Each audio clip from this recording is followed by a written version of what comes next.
Hello and welcome. This is Grant Hughes of Grant Hughes Investigates on YouTube. This channel evaluates all aspects of true crime. As you are aware, videos and live streams in this genre often discuss elements of crime that may be disturbing to some viewers. If necessary, take the precautions needed to avoid these feelings. Factual information related to cases is the key to fostering rational true crime discussions. Fortunately, you will find that here. Please hit the like button only once, share the video, and subscribe if you like my content. Thank you very much for watching.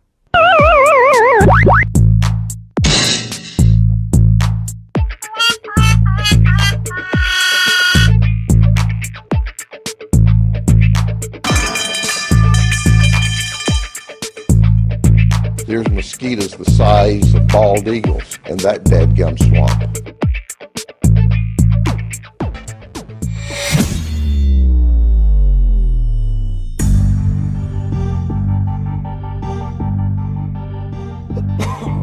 Hey, how's it going, everybody? What's going on? All right. Another video that bit the dust. I mean, today was worse than yesterday's. Isn't that amazing? God. It must be my thumbnail.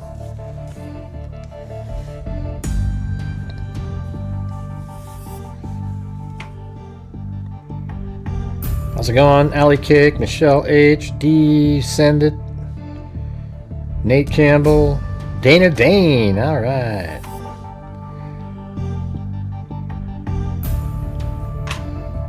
BJB1229. Frida.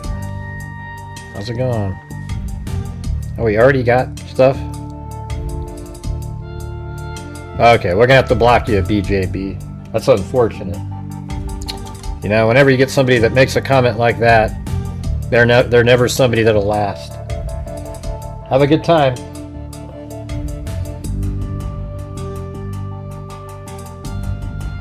Hey, go ahead and block that account, that BJB1229. I even said hello, and then they have to come in with a rude comment.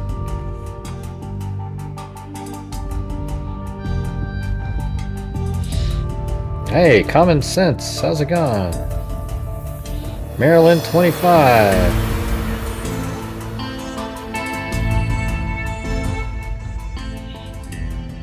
Uncommon Cat.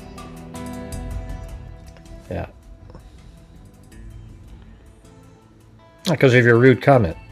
That just doesn't work here, BJB1229. Good luck.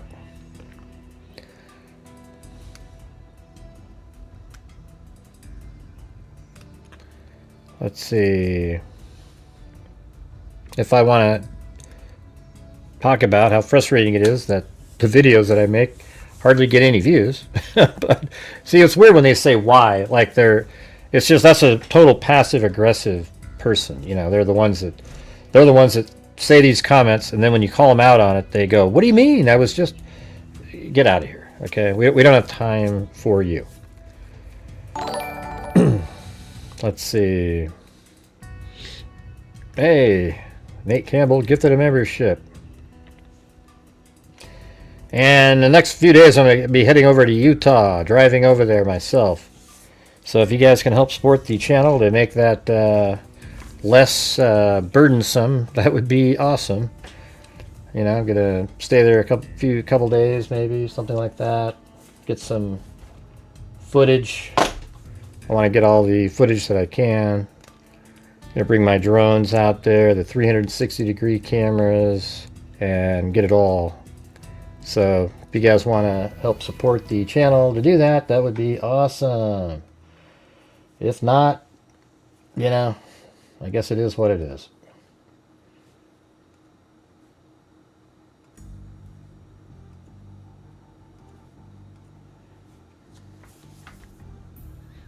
No. We don't have anybody to take care of the dogs. She would have came, but I don't know exactly the date that I'm going, but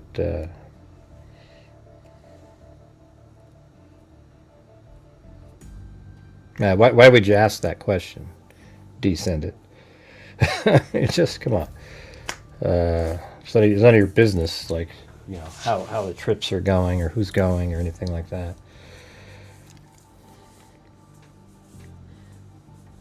This doesn't count for much, but I respect you doing actual work and not going down the road. Yeah, I just, I mean, I got a whole bunch of screenshots that we're going to go over from the last video that I just made that nobody watched. Yet again, everybody goes, yeah, hey, let's go. Yeah, but you guys don't share it. When I make videos, go out and share it everywhere that you can, and let's see what happens. Because currently, whatever YouTube's doing, they're just really pumping the conspiracy theorists. And they are conspiracy theorists, you guys. They're not, they're just citizen journalists, you know, and they're not, none of these people are journalists at all, okay?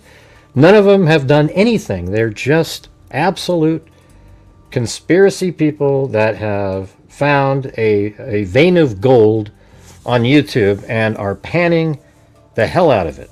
They're probably, the next thing they're going to do is, you know, I don't know, forget it.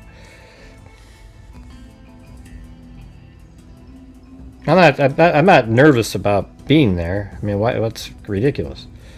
I just think it's kind of weird that you ask questions like, you know, who's going and all that kind of stuff. It's pretty weird.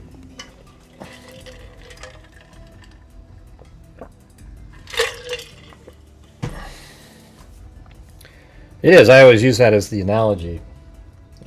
It's like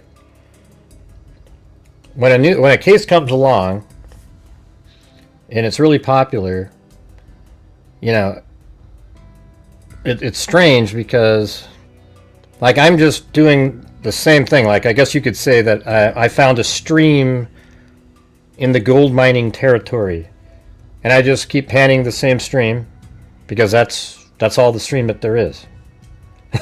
You know, I'm not really even sure how you explain it, but it's like I just go with the facts of the case, and then there's no more left, right? But what they do is they keep, by inventing conspiracy theories, you open up a whole new vein of gold to pan, and that's exactly why they're doing what they're doing. You know, I don't have any. My videos get worse and worse and worse. Yeah, I mean, in terms of viewerships, every single day, it's just absolutely ridiculous. You know. I mean, look, I'll show you this, watch. It's like it's almost a, and by the way, did you guys hear what I just said? I'm going to be going on that trip, so I need you guys' support here.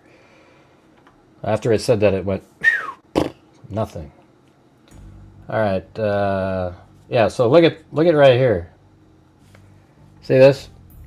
So I had a video over here, you know, back in this time frame, they were doing, like, pretty good, like 222,000 and 43,000, 24, 35, 66, 8, 4, 24,000, 92, then 15, 17, 21, 22, 12, 12, 14, 5, 2.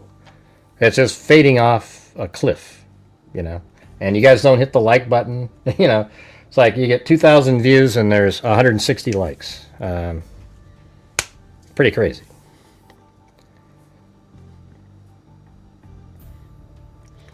So I guess I'm going to be relegated to another night where I have to say, hey, everybody, if you're able to help support the channel, I would appreciate it. My channel relies on you guys to help support the channel every single night.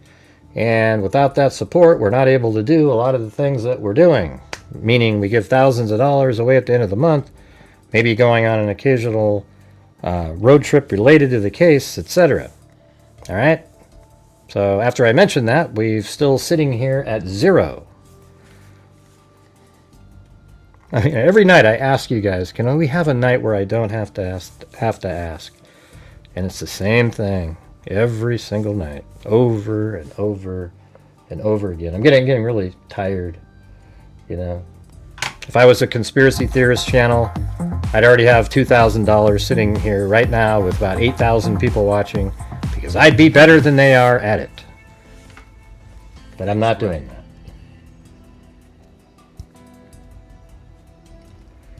All right. Anyways, I'm just going to go over some of these comments over here. Hey, thanks, Alley Cake. See, Alley Cake's always the first one to help support. You guys have seen it, right? You go over to these guys, and it's just every second people are sharing and you know supporting those channels, the conspiracy or people entertaining conspiracies.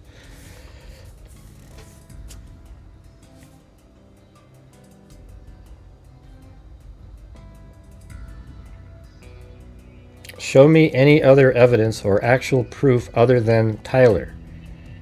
Right, they don't have anything. That's the whole point. Hey, thanks for sharing. Hey, there's Kathy Giles. Or is it Giles? Now I can't remember. Is it Giles or okay, A Giles, B Giles. And watch, you'll say no, it's Gillis. Okay. Yes, thank you for that. A, so Giles. Okay, that's what I thought. Giles didn't sound right.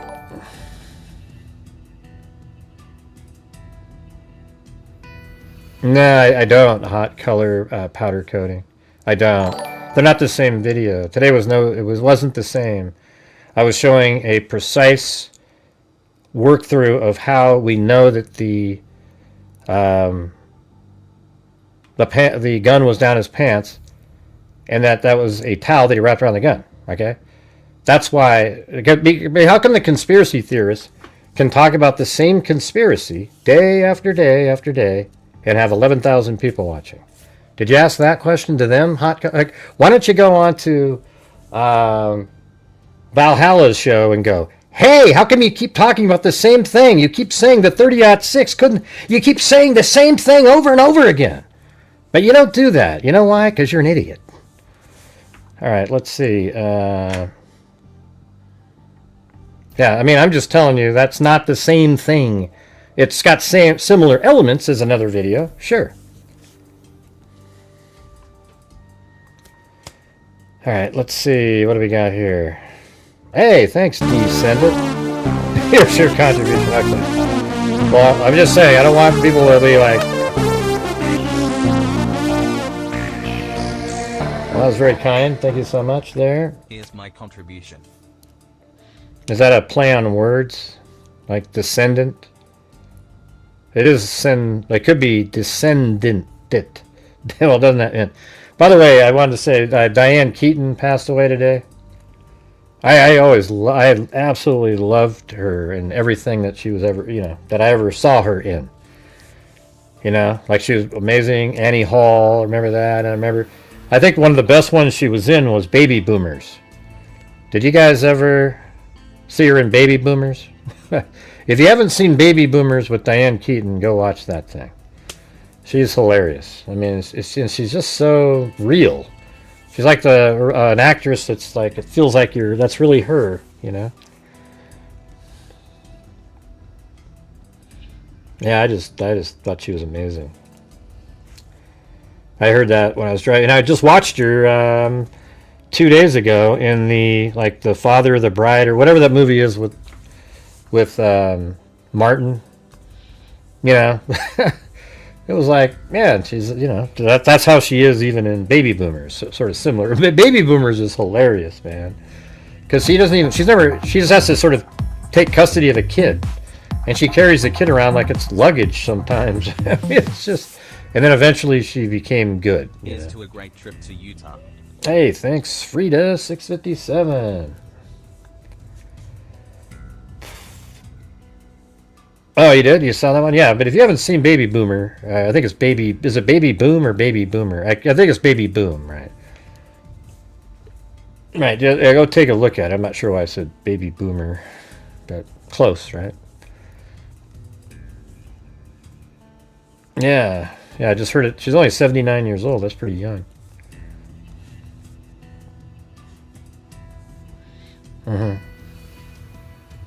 Well, thanks, hot color powder coating.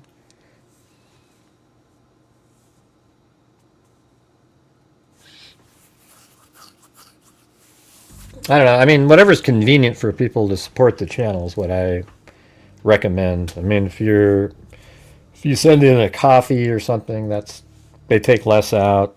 Same as PayPal, all those things.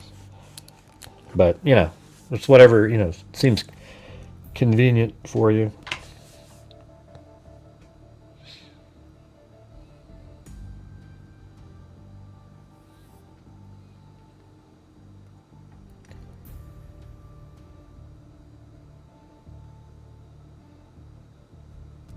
Yeah, why do we get trolls like that?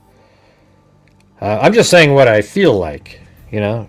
I mean, that's the thing. People always say, oh, why don't you do this? You know, I mean, I'm not trying to, like, nobody has to send anything. I'm just trying to tell you how it feels. It feels really shitty to be somebody covering true crime, and it's been this way for like a week now. There was about a week and 2 or 3 weeks where, you know, people were like watching the reality, but that's not what sells anymore. So it's really frustrating to see people that have never done true crime in their life, who maybe perhaps were in the military, and I'm not talking about you know, Paramount Tactical or something. He's been doing a whole bunch of different things for a long time. He's been around since the Trump assassination too, and before that, doing other types of videos. I'm talking about these random people who just plopped up because they were in special forces, and somehow that gives them the ability to look through and figure out what's going on in a case. And it doesn't. It doesn't at all. Okay, it doesn't at all. They're not even close. The only thing that they know about are guns. Like, oh, wow, you know, you shoot a gun, and this is what I think it should have done, and therefore it's a whole conspiracy because the bullet didn't do what I think it should have done. And therefore, you have to come up with a conspiracy for every single other point. For example, the parents, right? The parents, they recognize their kid. No, they didn't. That's a lie. They didn't say that. Okay, wow. Now that's not even real. Even though they have a statement from the mother and the father separately saying the same thing, that's not real now. It's fake, all of it. And then the people in the video, that's not Tyler Robinson. Oh, that's not him. That's not him. Oh, look at that. He looks different in this one. He looks different in that one. The guy at Dairy Queen's not the same as this guy. The guy that was arrested is different than this one. And that's the reason they have to keep doing this is because it's so damning. There are literally like 50 bullet points of incredibly damning information towards Tyler Robinson, which all have to be dispelled by calling it a conspiracy to make that happen. All right? And so, anyways, what I'm saying is that it is frustrating when I'm just putting together, yes, I use probable cause statements by law enforcement. I do. I use that as a basis. When things don't add up to the probable cause, I'll even say it. I've even said it in other cases. Like in the Idaho 4 case, I've had different elements that I proved were different than what they said. Okay? Like the timing of the, you know, like I figured out when the small window that the murders took place, not within this 30-minute, 25-minute window that they said. You know, just different little things that I see that aren't correct. And, you know, they even fix them in documents. Like we found, you know, they mentioned the wrong state in terms of a town, but that wasn't where it was. Ocean wave emoji. I just don't see why everybody's so paranoid. I get being paranoid about the FBI when it's related to sort of a political kind of like the things that they were doing, investigating Trump, for example, the fake Russia collusion, things like that. But man, they put in your guy, man. Kash Patel's put in there. And all of a sudden, they're still making up stuff. You know, I mean, pick something for God's sakes. And by the way, the information that is in the probable cause document isn't FBI. Maybe perhaps they helped out with the information, but law enforcement has to look at it, prove it, the investigators, and then the prosecutor puts together, you know, the probable cause document. Don't you get it? Thanks, Wild Bill Wassman and Alley Cake. And by the way, that person said up there, why don't you try to guilt trip your viewers? You know what it is? See, it's the people who never support the channel who make these comments. You know? So they were feeling guilty themselves because they've never supported the channel. And so they make that comment, and then they just dive away. They dive, ooh, hey, head for cover really quick. Just biggest losers you've ever seen. On my channel, every single night, we try to raise funds in here to help support the channel. And it also, at the end of the month, we take a large portion of the income and donate it to true crime related charities, meaning thousands of dollars every single month. We did, I think, $5,500 last month and $5,000 or so maybe the month before that. And we were at 30. Where are we at now? Hold on. People don't realize this when they show up in here. So it's right here, look. Not this one. This one. Yeah, right here.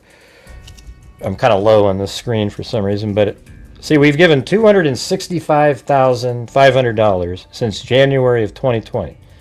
We're currently this year at $36,551, and I'm just trying to beat last year where we did 49, which is a third year in a row of less and less and less. We did 62, 57, 49. We're at 36. Hopefully we can get to like 40, at the end of this month, and then we have 2 more months to do another 10 to beat that. But I don't know.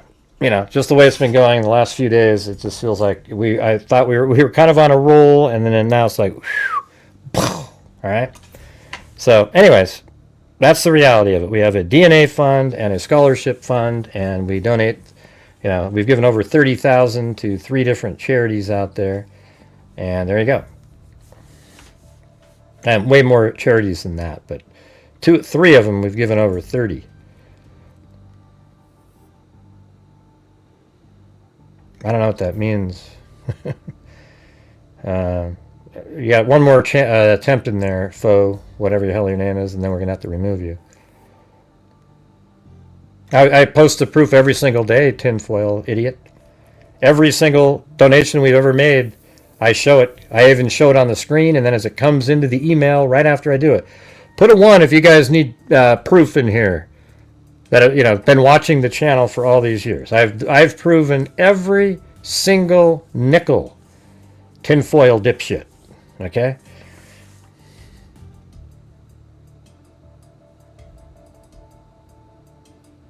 Yeah, that would be a great one. That's not what we're doing here.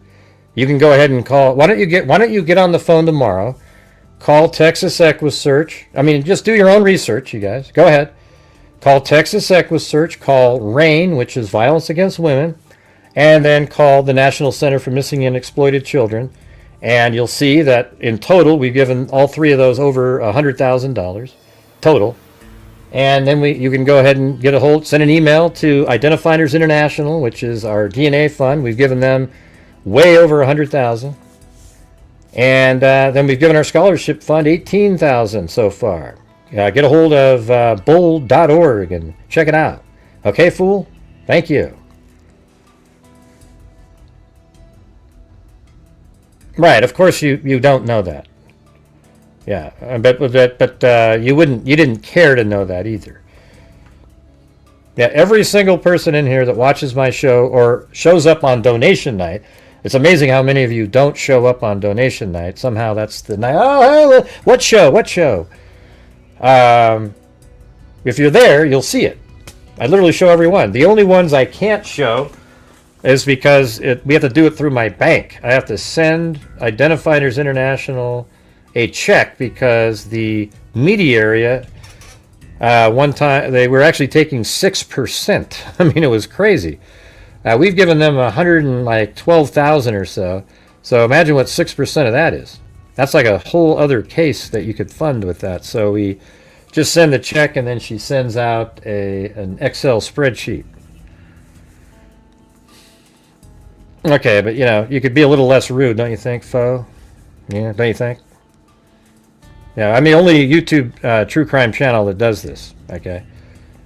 And we make a huge difference out there. And it's amazing how many of you guys try to destroy our ability to do this. I mean, it's unbelievable.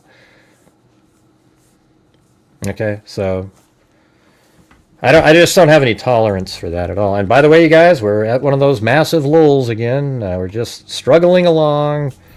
It's going to be really difficult. We need to get way more memberships gifted, and the super chats or whatever the hell you want to do. That would be great.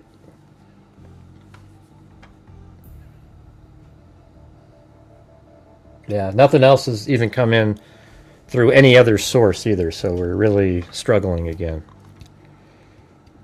Yeah, it's at the end of each month, the last day of each month. Go back and look through all the years. For 5 years, on the last day of every single month, we have donation night. Okay?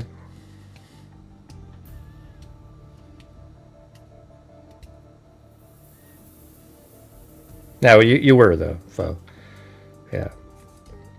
I know, it's usually the passive-aggressive types. Let's see.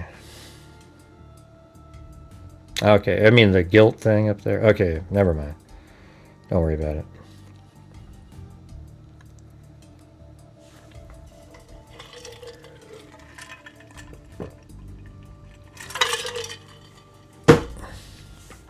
Man, is there just ever going to be a show where it's just normal anymore? Look at that, 69 months for Jessica Schubach. That might be some sort of record. Gray has shown proof with receipts every donation night for the last 5 years. And there you go. And guess what? We're almost at 2020. I think we're almost at, let's see, 2020. 1, 2. We're almost at 6 years. We're almost at 6 years in. Oh, look at that. Short bus candidate. I'm just saying it's hard to pronounce that one. Candidate. Oh, and thanks, Susan, on the PayPal over there. All right. Very nice. Very kind of you there. Look at that. 20 channel memberships. Wow, that's really cool.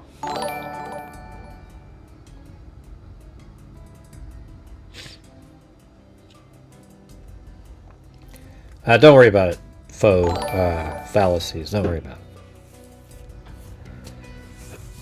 I make mistakes every night on the show. I don't read what people say correctly, etc., etc., etc. Ben Simmons.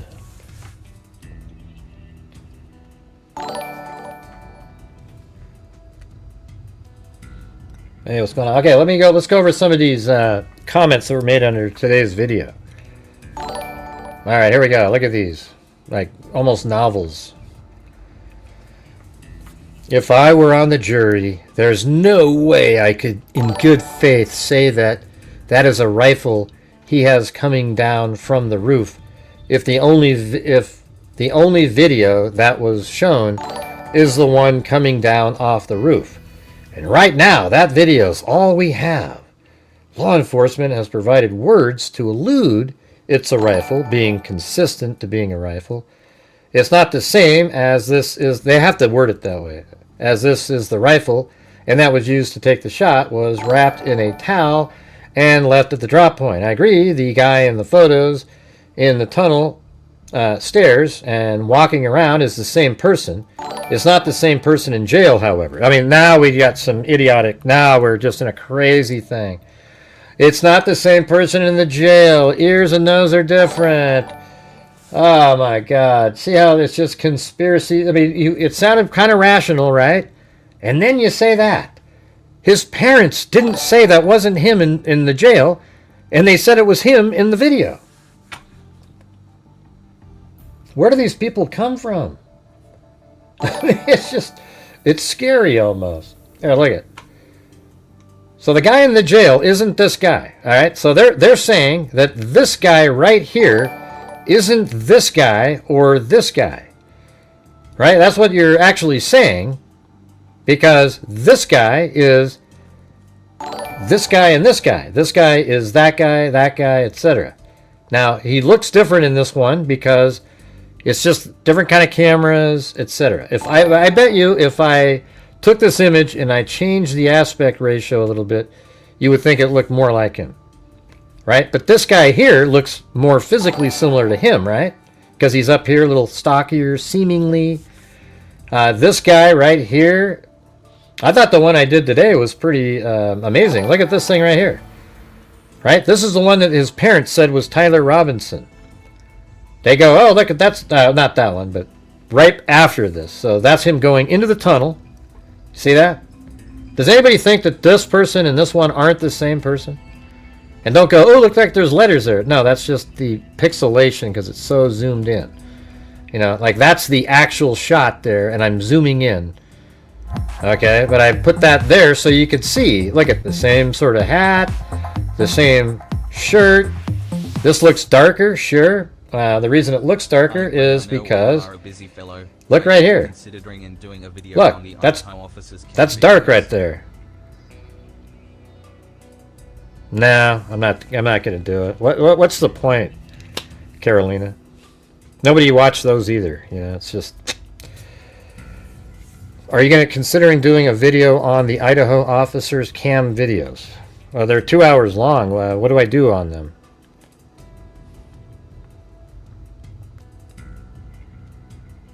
I don't know what I'm supposed to do with. What do I do in terms of making a video? They're all the same. They all film the same thing, walking around. They're all redacted the same. They're even more redacted now than they were before. So what do you want me to do, Carolina?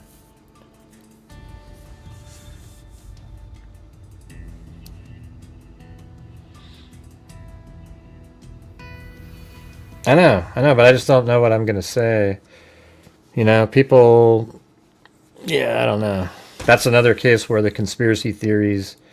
Conspiracy theorists are the ones that get the views now because they're so edgy. They're still looking into the real killer. It wasn't Koberger. My God, the guy pled guilty. You know, so by the way, you guys, so there's people watching right now that are conspiracy theory nut jobs, right? In the Idaho 4 case, Brian Koberger admitted to being the killer. He had to confess while signing his guilty plea. And then... You know, and he also said that he would never be able to appeal. And yet there's still people out there going, he didn't do it, man. He didn't do it. You sound exactly like him. I mean, those people are just like you. Okay? Exactly the same. And what this is probably going to come down to, in this case right here, is this guy is going to plead guilty, and then you're going to say that he was forced to do so to protect his family, just like the Koberger nutjobs. Okay? You're going to say the same thing. So this is a case here that's going to last forever for the conspiracy people, but it's only, you know, I don't know what my future is in this one. I'm just covering it, and when new information comes out, right now I'm just combating conspiracy theorists, and it's not really working, you know? It's not working, unfortunately. It just gets worse and worse. These people are crazy. I mean, holograms, really? A hologram that you actually pick up that weighs weight, has weight to it, that you rush over to a car? So let's see, there was a hologram of Charlie Kirk on the stage, and then they had to lift up the hologram that has no weight to it and carry it, but make it look like they're holding something. So they practiced for a while to... You know, miming what it would be like to carry a heavy object. Yeah, well, I mean, I do have those files. I don't know, maybe one of these days we'll do something on that. I don't know. I'm going to be going over to Utah here pretty soon. And by the way, you guys, we're hitting another one of those massive lulls again. I mean, I don't know if you've noticed, but it just goes...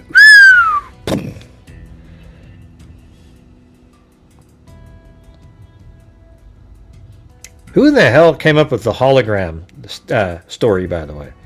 And how did that even make it past the first time it was commented and just having it shut down?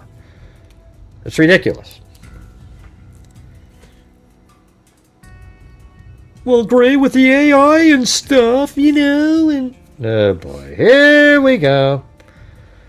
Right. Can't you tell, though, that this guy and this guy are the same? So that means the guy in prison is Tyler Robinson, because this is the guy that accepted the scholarship fund from the mother. And then this looks exactly the same as that guy. He just has the hat on and the glasses. And then in this picture he has the hat on and the glasses on his face. But he does look very similar to when he was pulled over by the cops. And then, by the way, the ear situation. So this is Tyler Robinson right here. See that little thing on the ear right there? Well, check it out.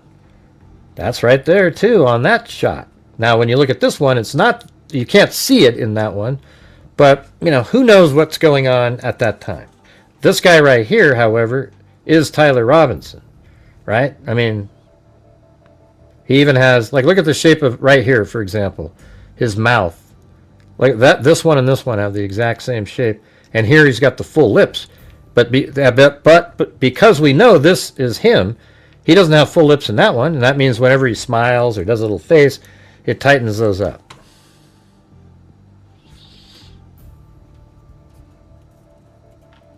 Well, thanks. It's good to know, Harry. But here's what I need from you guys. Whenever I post a video, you guys need to go out and share it in 10 places. Okay? Because I'm not, it's just, right now, it's dropping every single day because I'm not doing the conspiracies. Nobody's interested.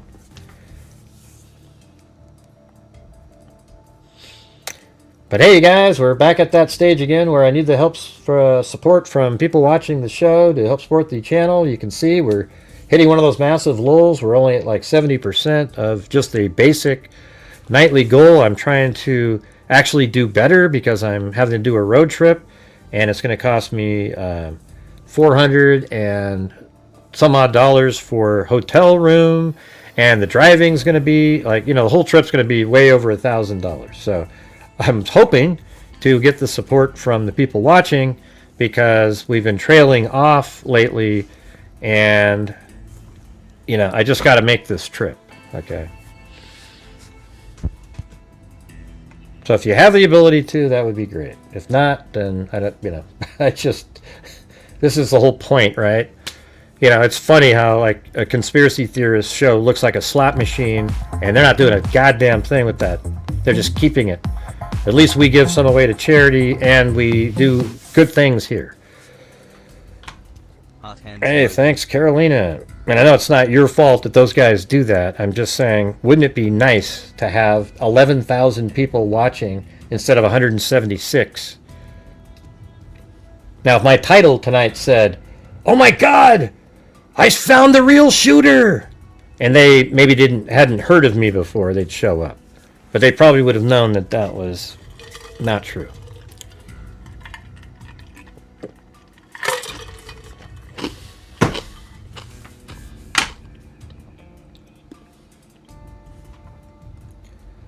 All right, anyways, out here it said, I agree the guy in the photos in the tunnel stairs. Okay, so the guy in the tunnel is who the parents identified as being Tyler Robinson. But then you say that the person in prison isn't. The person in jail, however, isn't the person. But his parents never said, hey, you arrested the wrong guy. That's not our kid. Or actually, they might be happy with that. Patel said the DNA matched for the suspect in custody. Right, that's the same guy, though. He didn't say Tyler Robinson. Well, that's just how they word things. Okay. Great is good work. But I'm convinced Tyler Robinson did not take the shot. Whoever is sitting in jail did. Well, that's Tyler Robinson. Are you that dense? Really? I mean, the person in jail is Tyler Robinson. He even showed up to court hearings where they referred to him as Tyler Robinson. You see, you guys, the logic here is, this is where it makes me almost angry that people are like this here. Just absolute, dumbfoundingly, like, idiotic. I mean, I don't know what else to say. So because Cash Patel said the guy in custody matches his DNA. Well, the guy in custody we know is Tyler Robinson because he's had 2 court appearances now where he shows up and he's been addressed as Tyler Robinson. Okay? Do you understand that? Why is this confusing to somebody? And so the person in the hallway and the stairs was identified by the parents as being Tyler Robinson.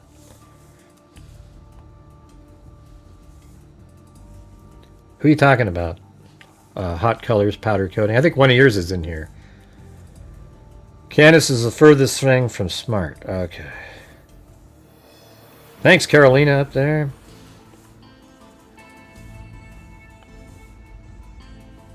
Right. It's Tyler Robinson, you guys. That's him. He's the guy that was arrested. And we know it too. Just look at the picture I just showed you a second ago. This guy right here is the one that's in the court hearings. This guy here is Tyler Robinson. He's the same person. That's why they look the same. It's weird. I know, it's strange as hell. The reason they look the same is because it's the same person. I'm starting to sound like Kamala when she said, let's see, what did she say? It's a debate. It's a debate. It was a debate. It was a debate over and over and over and over and over and over. My God. All right, let's see. How does this one go at the end? Yes, I agree. The rifle looks to be down his right pant leg more so than not. I want to see those 13 missing minutes. Okay. Yeah, these people think they're being really clever and sort of smart and intellectual. And it's just, you sound absolutely foolish. I just told you, the guy, so listen to what it says right here. But I'm convinced Tyler Robinson did not take the shot. Whoever is sitting in jail did. Well, the person sitting in jail is Tyler Robinson. Okay.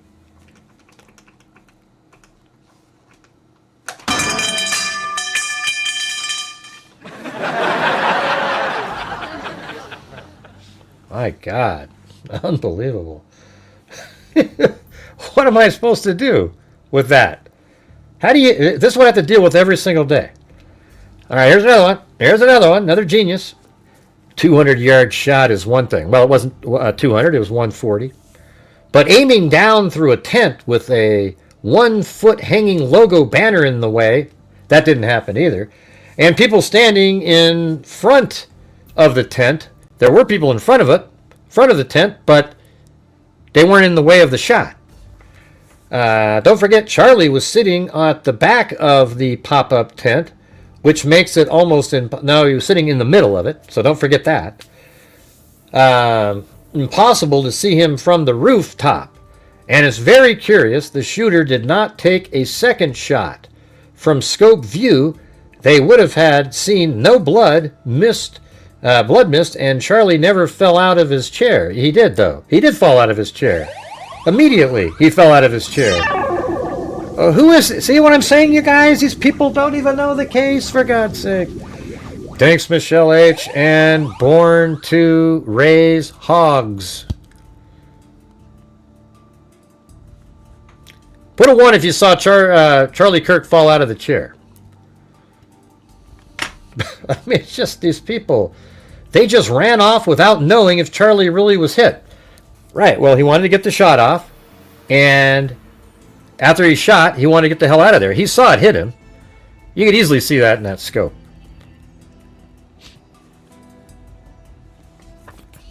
I did see the General Hospital one.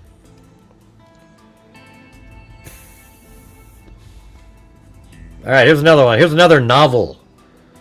Here we go. Here we go. I think, is this the one in the chat right now?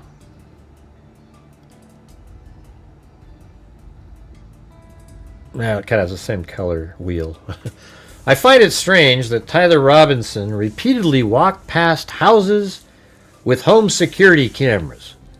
Well, he has to walk by some to get onto campus. That's the answer to the question. He did change his clothes a few times. Moreover, when headed towards UVU, he took a detour and deliberately chose a tunnel equipped with surveillance cameras, which also seems unnatural. Well, he went into that tunnel wearing a hat and sunglasses, and then he took that route there, probably had less cameras than other areas had. Walking down the main street where the campus is, for example. So that's the way he decided to go. Let's see, right over here. He decided to go into the tunnel because... I gotta get it back to the 3D view. It looks better like that. So he decided to go in this tunnel with that camera. Now, you know, you would think you would have seen that. And then at the top of these stairs there was a camera.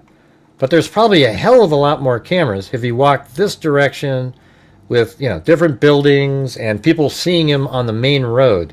See, what he was trying to do was avoid being seen by people. He goes under here and under here, and he's got a hat and glasses and a backpack, and he figured that changing his clothes would be all he needed to do. At face value, just as he jumped from the Losi Student Success Center and went, I mean, geez, just say the Losi building, for God's sakes. We don't need to hear that. It's the Losi Student Success Center, okay? And went through the woods. There's no rational reason for him to use a tunnel with stairs that is difficult to walk through. So I don't really know what this means, this sentence. At face value, just as he jumped from the Losi Student Success Center and went through the woods, there's no rational reason for him to use a tunnel with stairs that is difficult to walk through. Rather, it seems as though he intentionally wanted to be seen on camera. Furthermore, well then, let me ask you this. If he really wanted to be seen on camera, why didn't he take his glasses off? Of course he knew that he'd be seen on camera. But why didn't he take his glasses off and the hat off? Why did he do that? If you think he wanted to be identified. Furthermore, if TR used the stairs to reach the rooftop, he would have had to climb over the fence. Well, it's just a little wall. It's not a large, long, tall fence. In other words, he would need to take out the disassembled rifle from his jeans in front of the fence. No, you're absolutely incorrect here.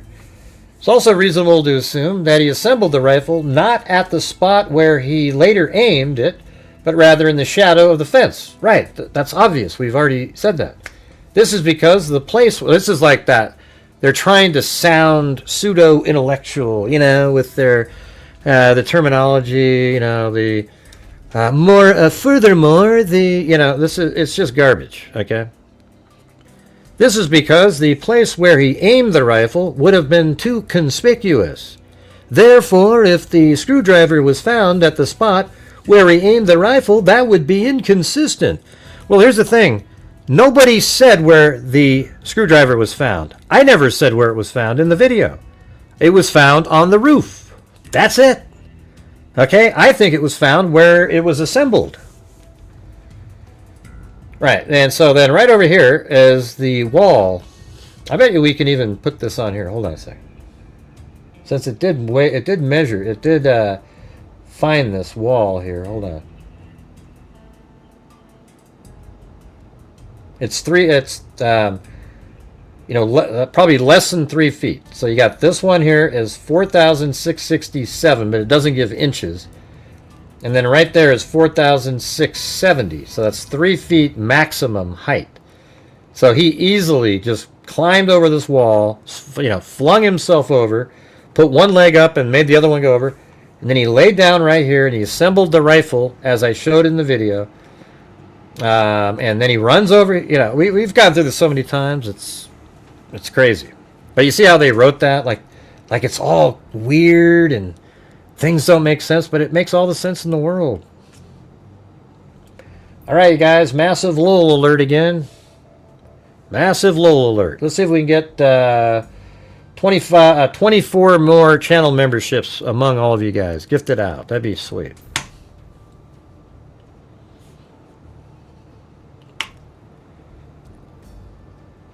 Right where he was on, what are you talking about? Was on the ground under the tent. Many guys are over him. Should be attending to his wound. Hey, Norman. They started helping him right away. Your perception of the case is just absolute nuts, okay?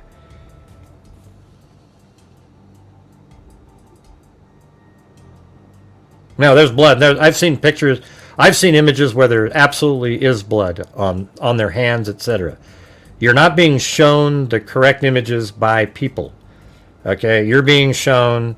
The conspiracy theorists can never show you the actual images out there. I've seen images where their hands have blood on them, and you're just wrong. Okay, I'm sorry.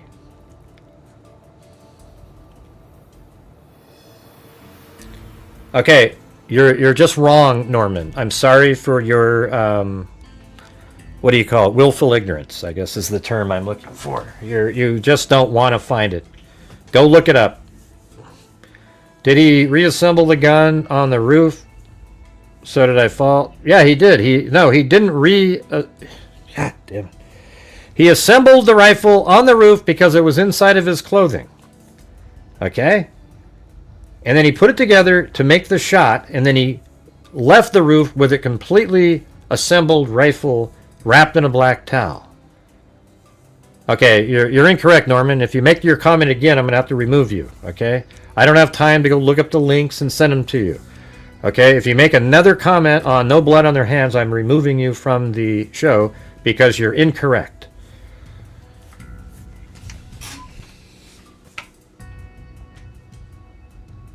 Yeah, just disgusting people. Unbelievable. Jesus.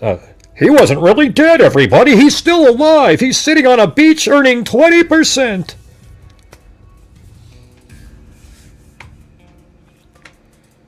Let's see. Okay. And then I guess down here it says, it's also reasonable to assume, I think we went through this whole thing. Therefore, if the screwdriver was found at the spot where he aimed the rifle, that would be inconsistent. No, it wouldn't. It actually makes complete sense in the world that at the location where he assembled the rifle, he got antsy, got up really quick, and he left the screwdriver there. So what he probably did was use the screwdriver to tighten it up.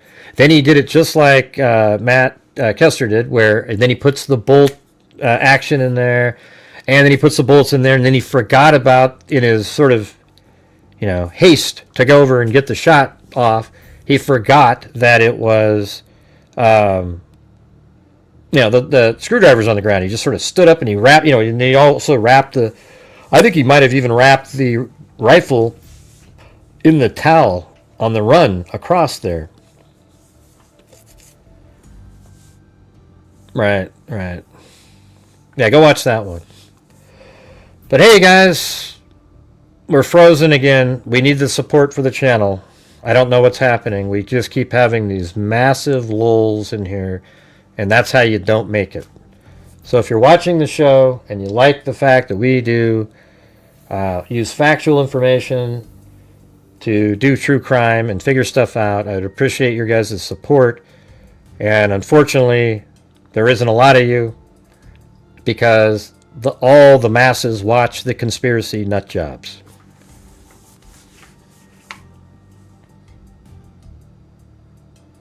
Yeah, it's obviously there's blood all over the place. Hey, Norman, go watch the video, okay? That Paramount Tactical apparently put out today. You'll see it. Okay? It's there. And if you still believe that there isn't blood, then just see yourself out. I can't help you out, man. I might have to throw myself in prison here in a minute. It's about the only way to get things moving along. This is crazy. Thanks, Nate Campbell and Chris Doheny. But you can see why it's kind of difficult to keep covering, like the people that watch my videos and everything have dropped because I'm not selling the conspiracy. And I don't know I don't think I'm making a dent or helping. Somebody said earlier, oh, you're helping. Well, where? I mean, how? Hardly anybody's even watching it to know what the reality is. I could make a video that says, look, there's blood all over the hands, and I'd get 1,000 views, and none of the nut job conspiracy wackos that watch Valhalla and all the other channels out there that are doing conspiracy theories would watch the video and know what the reality was. Because Gray works for the FBI, everybody. Hey, Gray works for the FBI. He's an undercover Fed. God, if I had $1, I'd be retired for every time I've heard people say the same thing when I don't agree with their conspiracy theories. Hey, thank you up there, all you guys. We say howdy here. Nate, Chris, appreciate that. Very kind. And the judge, yeah, I'm just not really, that one's not interesting to me. I mean, what would be the work on that? He goes in there and he shoots the guy and, I don't really know what the intrigue on that one is J-Pup. It seems kind of cut and dry. I mean, I know the judge was into some weird shit too, but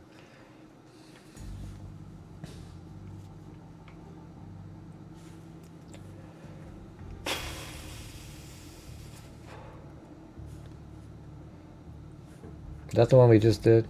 Yeah. All right, here's another one. Interesting point. If he assembled a rifle before he ran to position, why did they find the screwdriver at the shooting position and not where he assembled the rifle, particularly since he did not take the rifle apart again before leaving? I don't understand this comment here. Where did anybody say where the screwdriver was found? It was found on the roof. He assembled the rifle on the roof. He shot from the roof. 2 different spots. It could be in either location. We don't know.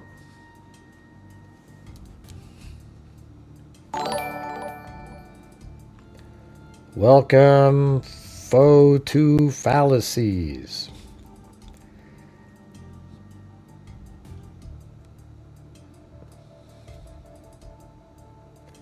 Yeah, need 17 more gifted memberships. See what we can do. And then they followed up on a comment when I said, what are you talking about? They said, it's sort of interesting how this has all unfolded. I mean, if the evidence made public so far is real and not just a narrative to get the arrest, Tyler has no case. That's exactly right. Okay, but that's their whole thing, though. They have everything possible to convict. This itself is the problem. As the evidence is so perfectly arranged, it is extremely unlikely to be true. The FBI has done this case no favors by releasing fake information. Okay, what information has the FBI put out that was fake? Anybody? I mean, Kash Patel, when he said, oh, they got the person in... He just jumped the gun on that. But what's the fake thing that they're doing? The text was a rehash and not verified. The rifle wasn't the one in evidence. How do you know, man? What are you talking about? The security footage, too poor to identify anyone. No projectile match made public. But here's the thing. The parents identified him with the surveillance footage. So it was good enough. They identified him. They said, that's our son. And then when they go, oh, when the rifle came out, they go, my God, our son, we just gave our son one like that. That's crazy. And they try to get a hold of him, and he wouldn't send a picture. and then he even messages about it. Sometimes there's just cases like this. This is one of the strongest cases I've ever seen. This person here even admits that. Except they won't allow it because they are conspiracy theorists by nature, and therefore because it's so strong, it has to be fake. Do you see how crazy that sounds, you guys? Wow, this case is so strong, it has to be fake. Either the real evidence comes out in court, or this gets thrown out as what has been given to the public so far is dribble. No, it's not. What the public has so far is, if I was on a jury, and all I was presented with this information, I would vote guilty in 2 seconds, man. And the reason is, I have a brain that works. There's a circumstantial evidence chain that proves every element. And circumstantial evidence, by the way, is just as powerful as, quote, direct evidence, especially when you can chain it together in order. It all makes sense.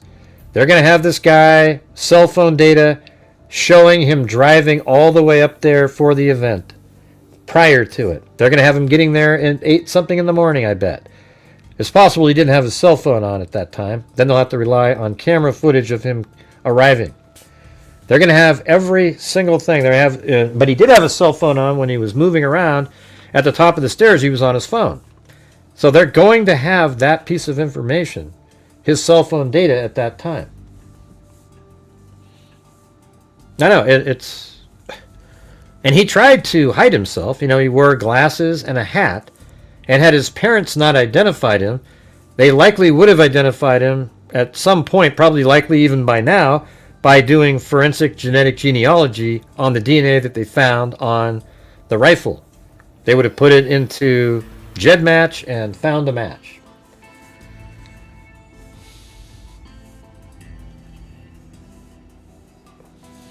Right. As soon as they add the DNA evidence, it's a wrap. Well, yeah, it's just... let's see. How, let's see, without the DNA, how strong is this thing? Let's see. You got a guy going into the tunnel, and his parents say, yep, that looks like our kid. Then they also say that rifle looks like the one we gave him, and his grandparents. And then you have the text message exchange with Twigs admitting that the rifle that they found in the woods was his. I mean, it's still incredibly strong without the DNA. The DNA just makes it, everybody needs DNA these days. But back before DNA, there wouldn't, this case would have been incredibly strong before DNA was a thing, okay? They didn't have DNA basically 40 years ago. They weren't using it.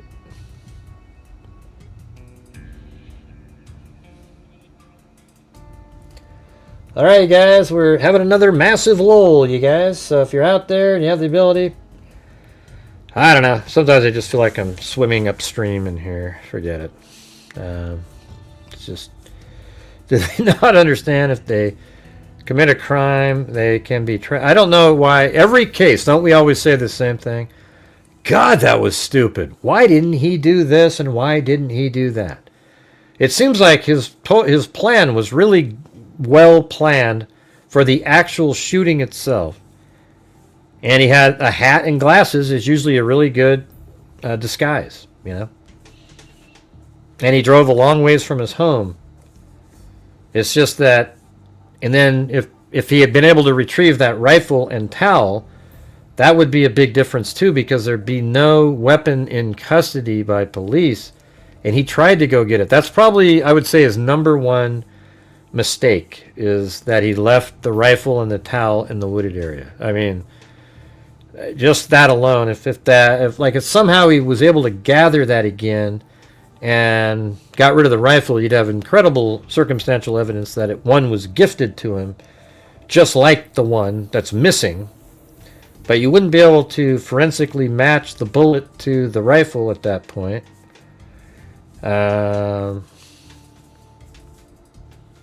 Yeah, I mean, that's huge. They would have, however, on the screwdriver on the roof, been able to find his DNA on it. And then his parents still would have called, so they would have gone over there. And then they'd have evidence that he was still on the roof. Okay. See, that's the thing. The screwdriver places him on the roof. Okay? Just that by itself places him on the roof. I didn't really think of it like that, but that's a huge element right there, is that the screwdriver on the roof with his DNA on it proves just, it's not reasonable to believe otherwise, that he was on the roof right there, and that is him with the rifle and towel jumping off, because after they found the rifle and the towel, his DNA was on that too. But you see how the screwdriver actually is the only piece of evidence that forensically ties him to the roof. Isn't that amazing? Now, I guess you could say that the fired bullet, well, I mean, that still doesn't, because he left no shells on the roof. The only piece of evidence that forensically ties him to the roof currently is the screwdriver. I think that's pretty interesting. I didn't even actually think about that till just now. I just said that, Monica. Do you like repeating the exact phrases that I use? I just said that. I just said the screwdriver on the roof is the only thing that forensically ties him to the roof as a direct piece of evidence. The other things that tie him to the roof is that his parents identified him as the person going into the tunnel. They track that person up the stairs, and he's still limping. And then he goes over the wall, and then he stands up, and runs after 5 minutes. And so, you know, circumstantial evidence places him on the roof too. And I bet you his cell phone data will place him on that roof. All right, you guys, we're just continuing on the massive lull here. Trying to reach goals. We're not there. We are struggling. I'm trying to have better nights because I'm going to be taking a trip out there. And we're not having one of those.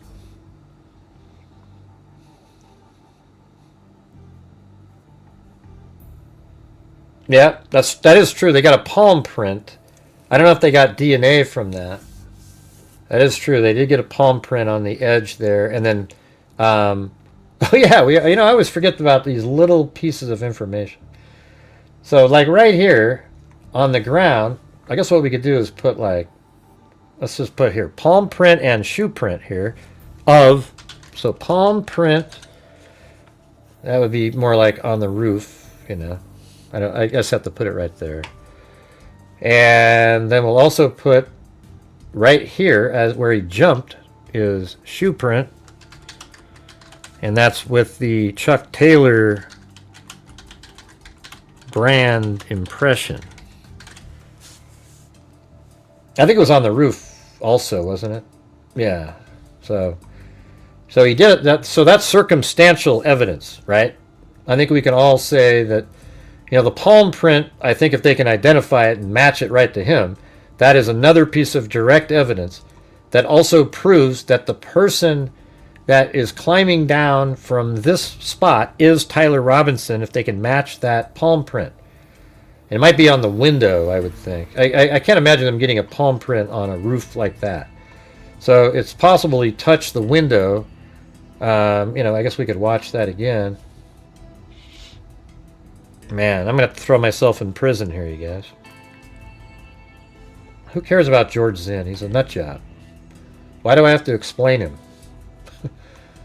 You know, he's just some guy. Oh, he probably didn't like him. Yeah, so maybe right up here in that spot that he's holding on to, the edge of the roof there. It's not on the roof itself, but like on that metal that's right there. Doesn't look like he touched the window at all. He just jumped. But his feet were right there.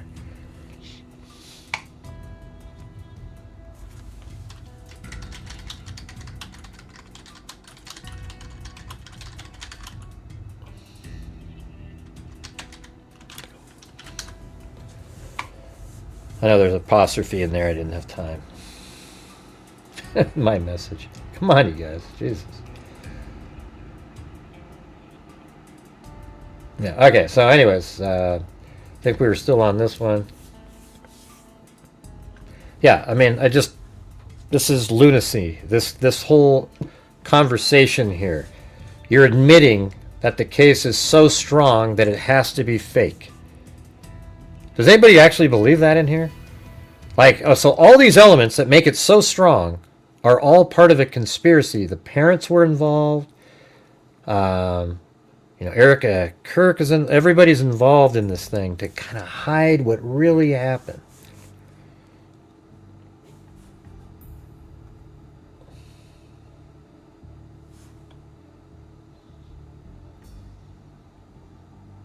Yeah, it's crazy, isn't it? Nah, it's not, Sue.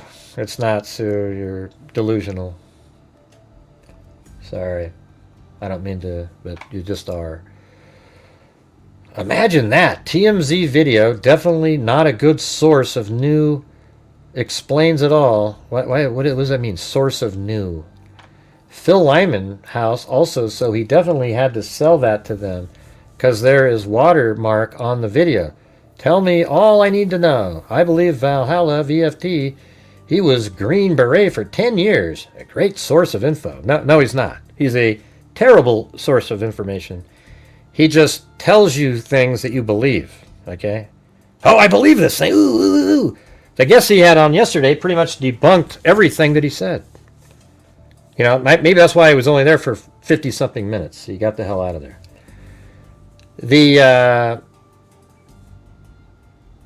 listen, the camera, the footage at that house was, they have the footage at this house, and then law enforcement has it. They likely saw reporters looking up there like, oh my God, there's somebody taking the SD card out. So then they went over and asked the owner if they could have a copy of it, and they got a copy of it. They probably paid for it. It's their video. They get to keep the video. So TMZ has their own version of it where they put a watermark on it, and law enforcement has a copy of the original as well. They're not using TMZ's video. When you're in court, they're not going to say, sorry for the watermark, judge, but here we go. We got the it's just, people are lunatics, okay? That's not how it works. All right, you guys, I'm just being serious. How do we get the support going on the show tonight? We're just getting absolutely crushed again. I don't have time. I need to start getting ready. We're sitting here just spinning wheels. Nobody's supporting the channel. I could be doing something else, okay? I really could be. I don't know what's happening. I've told you I've got a trip that I got to do. I need your guys' help and support for the trip, and it's just dead as a doornail. We've had just very few people supporting the channel tonight, and I don't know what the hell the deal is. No idea. Hey, thanks Alley Cake again. See, Alley Cake shouldn't ever have to be always supporting. There's a lot of people that watch and never do, and it would be great,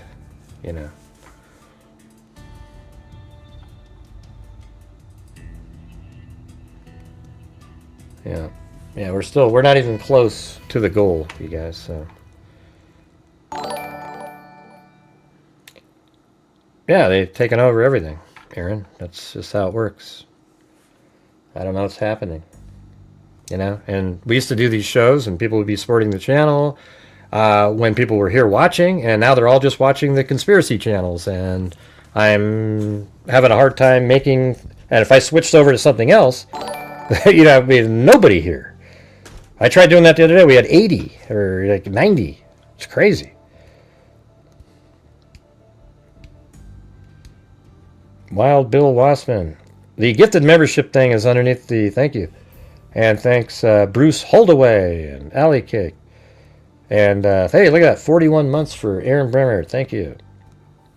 I keep telling you guys I don't want to have to ask anymore. And here's a night where that's all it is like just dead as a doornail. And I got to have it be worth something because I'm going on a trip for the show and the channel, not just, I'm going to go on a vacation. It's nothing like a vacation. I'm going to be driving 800 miles myself, Now, what does that mean? FBI major donor. What does that even mean, Ash? Nobody knows what that means. Yeah. Wasn't there another print by the stairs of his elbow? Or I thought there was something like elbow. I think it was like the impressions of his elbow on the roof. I agree with everything, but that means you don't agree. Okay. You're absolutely incorrect. Okay. People that keep saying that the 30-06, a bullet fired from the gun couldn't do blah, blah, blah, blah, blah, blah, blah, blah, blah. It gets so old, it's unbelievable. I've actually looked it up. Okay? I don't care that the experience from snipers is that every time they shot somebody, it did something. It doesn't matter to me. Okay? I don't care. Tyler Robinson is the shooter. Whatever type of ammo he used or whatever, it came from him on the roof. Let's see. Kim Littlefield, he was in the shorts and t-shirt before he shot Charlie.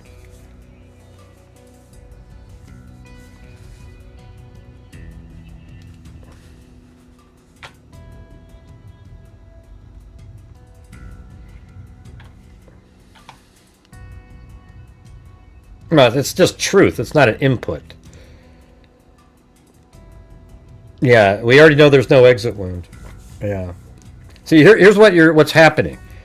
Is everybody keeps tuning in to the special forces people, and because they say that a bullet shot from a 30-06 has to exit. It's therefore a conspiracy theory. Okay? However, you know, like Paramount Tactical, he thinks that's weird, but he also believes that Tyler Robinson is the shooter.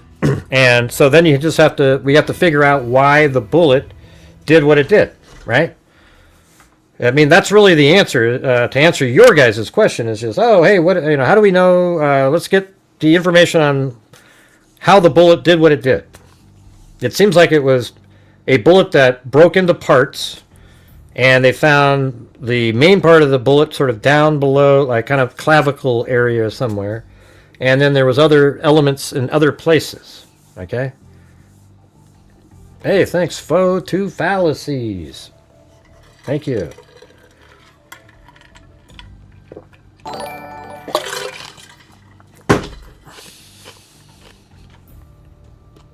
Yeah, I've gone over that a million times. Like, I made videos. I was the first person on YouTube to do a video like that. I said, the rifle's old. We looked all this stuff up. And there's different type of ammunition that was made for the older style Mauser. You know, where it had certain revolutions per second or whatever the hell term they use. And then the new ammunition requires more revolution. So maybe he bought something like that, put it in there, and it failed to stabilize, and then it was yawing and then went in sideways. Something like that. And that's why there's so much force spread out over a larger area. Or it could be that it was a soft point or something. And I mean, I don't know. For me, it feels like, or a ricochet, you know. So there's people out there. There still has never been an answer on the bulletproof vest. I don't think there was a bulletproof vest. But if there was, a ricochet makes sense. Like it comes in and then shoots up and then breaks the other vertebrae after it hits that. So that makes sense. The only thing is here's what doesn't work. Is when somebody goes, a 30-06 would have to blow out the back of the neck.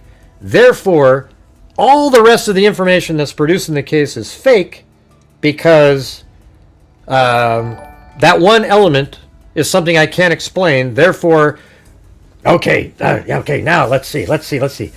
Twigs is in on it. The whole text message exchange is bullshit. The parents didn't really identify him. Just ask Candace Owens. They didn't say anything at all. Matter of fact, it was just the sheriff who identified him and said, hey, parents, you got to help him turn him in. And so that way you can throw that out, too. And, oh, look at the guy walking down the stairs. That's not him either. The guy at Dairy Queen, I don't know if that's him because, look at his head. It's a little different over here. Oh, look at his ear over there. Look at this.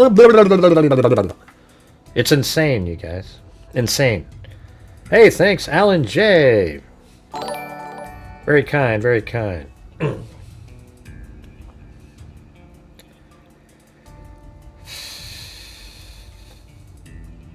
Yeah, well, I'm not saying, I wasn't even talking to you, Matthew. I was talking to the larger group of people.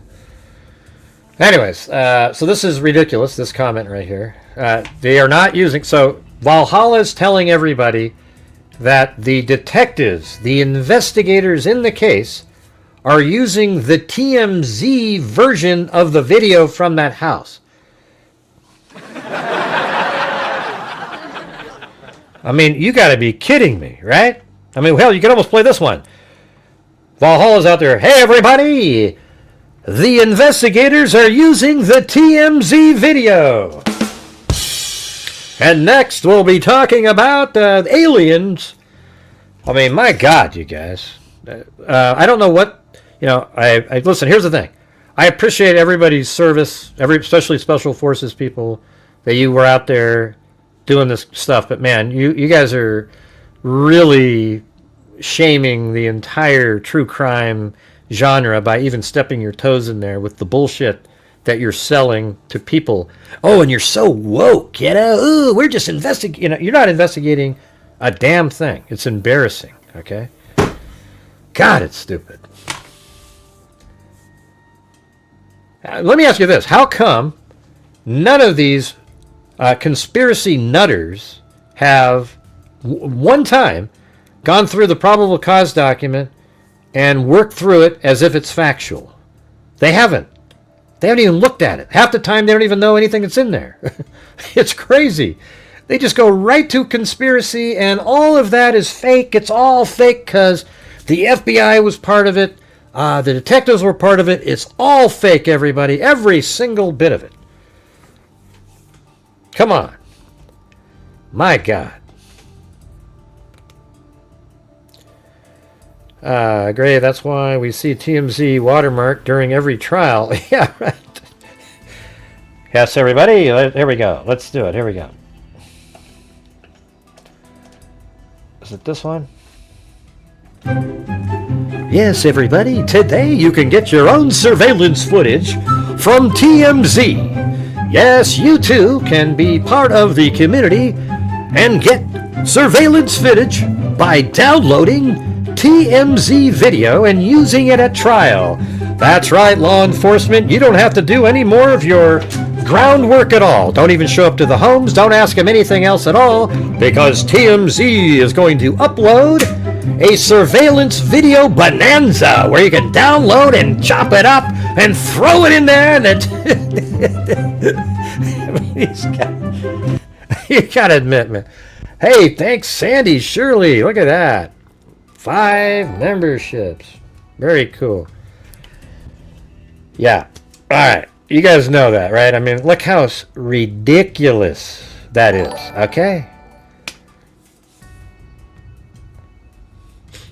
Yeah. He changed into shorts and t-shirt after the shooting. You see him, what's Megsy saying? Megsy's not confused like that.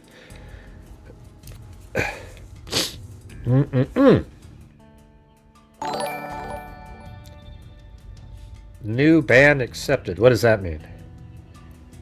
What does that mean? Woo! New ban accepted. I don't know what that means. Let's see. Or is that a type of... I don't know what that means. Oh, new bank. I see. Oh, I see. I think... see, I don't know girl code, you guys. That's girl code. See, women can understand females no matter what they say. You guys look at each other, one eye looking this way and that way, and you go, oh, yes, I'll be there tomorrow at 2. It's like, what? What? Nobody said anything.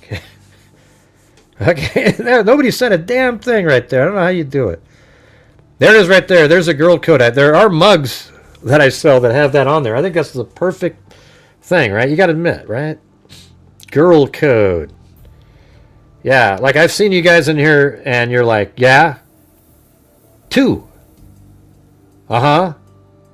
And I go, what in the hell are you guys talking about? And they go, Gray, read it. I go open and read the whole thing and there's nothing extra. That's it. Okay.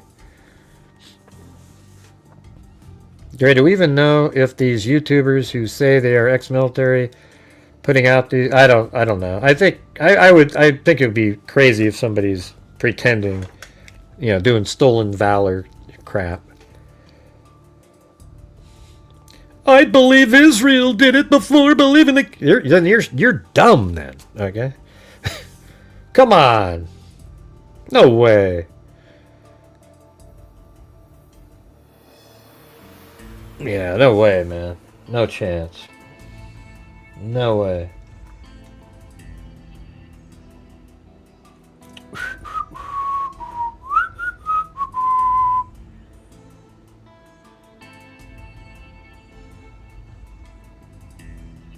I mean, how in the hell can you say something like that?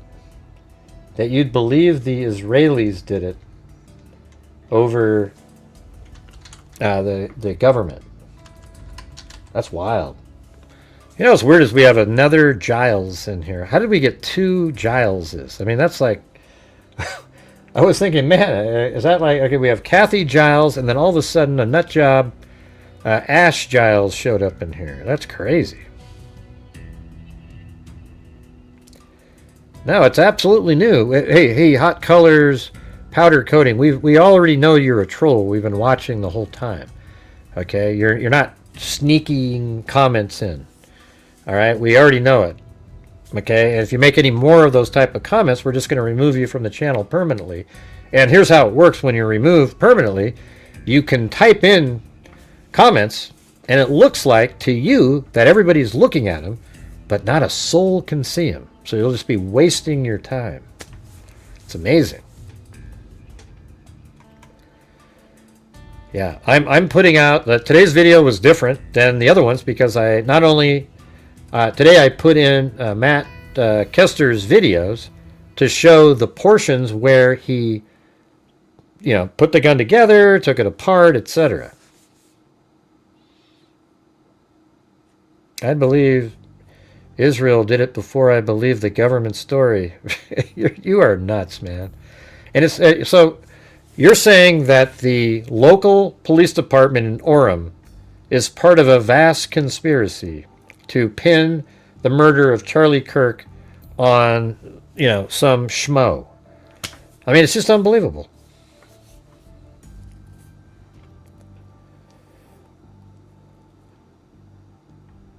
Yeah, it's weird, man. Israelis. Yeah, you must be a Candace Owens lover.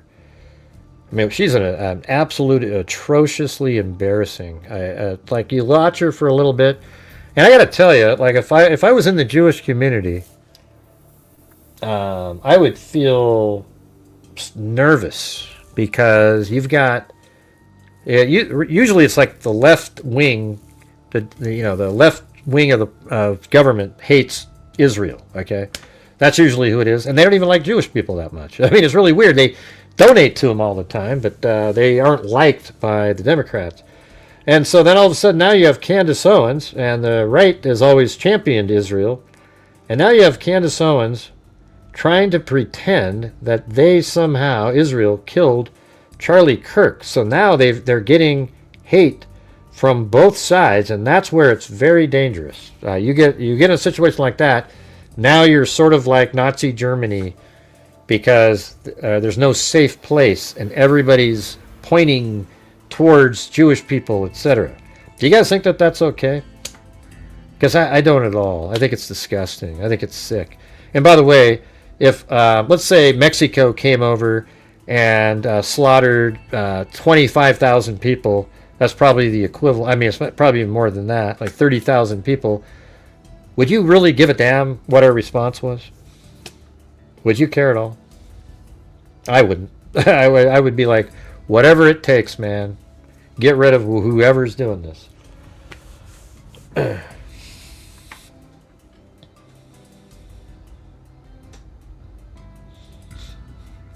I don't know. It's weird how that's not even a popular opinion anymore, what I just said. I don't know, Gray. Just ask Candace, those Jewish people. She's sick, man. She's a sick person. You know, I think she started not liking Jewish people after Shapiro got rid of her. All of a sudden, it's a big conspiracy theory. I mean, give me a break. Sick.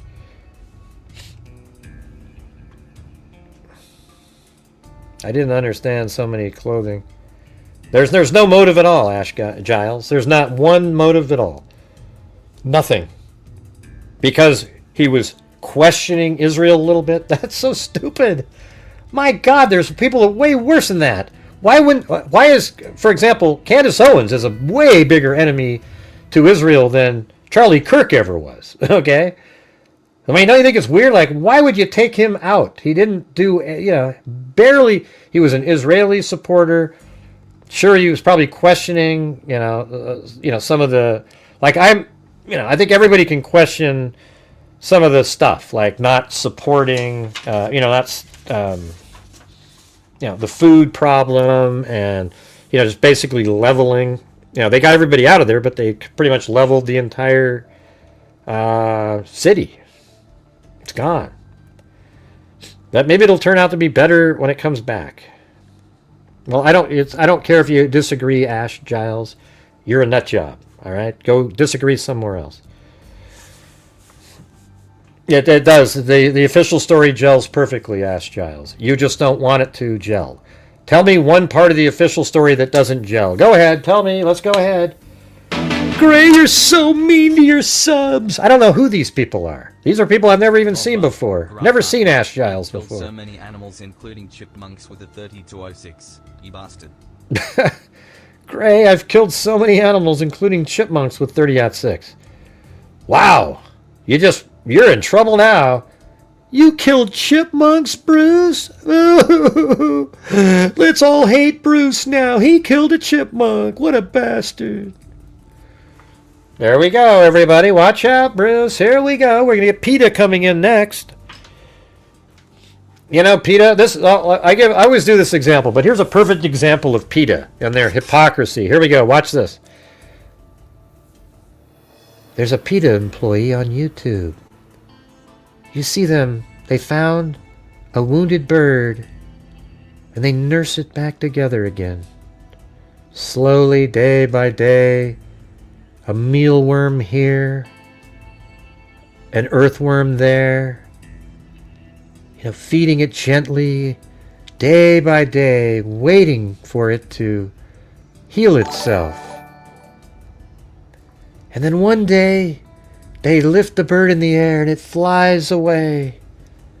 All the while, their house cat, during the night, killed 17 birds that looked just like that one. Hey, all right, Peggy Day. How's it going, everybody? How's it going?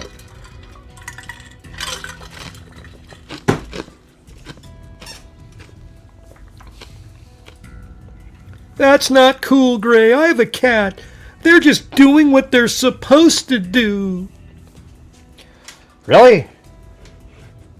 Last I heard, house cats aren't indigenous to the United States. Yes, we have bobcats, cougars, and panthers, but not house cats who go around and kill animals every single day over and over and over and over again. Yeah, they're good for killing rodents, sure, but they also kill birds, and I like birds. I had a hummingbird that used to come up and eat, right in front of the house. I used to watch it. It was really cool. Until one day, our neighbor's orange cat jumped up and grabbed it. It's all on camera, too. It seemed to escape right at the last second, but it never really came back after that. Hey, thanks, Peggy Day. And again, Bruce Holdaway. Poor Bruce. Oh, boy. Here we go. All right, so this one says, imagine that TMZ video, definitely da-da-da. That one's garbage. We already went through that. All right, here we go. Next one. Nice try. No jury could convict. No ballistic match. Where? Who said there's no ballistic match? Has law enforcement came out and said there's no ballistic match? In fact, I would think that they have a ballistic match. That's exactly why they're doing all of this. They have a ballistic match. Can't match the round to the rifle, and 99.99% of people can't see a rifle. Really? Okay, so guess what, you guys? You're right. Okay, you're right. I can't see that that's a 30-06, nor can I even tell it's a rifle. I can't say, oh my God, that's a rifle.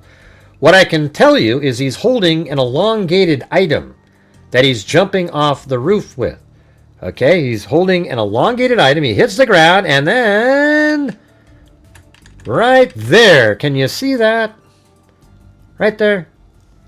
So he's got an elongated item wrapped in a black towel. Okay, and guess what? They track him running to the woods over here, and they find in those woods a rifle wrapped in a black towel, and the DNA of Tyler Robinson's on it.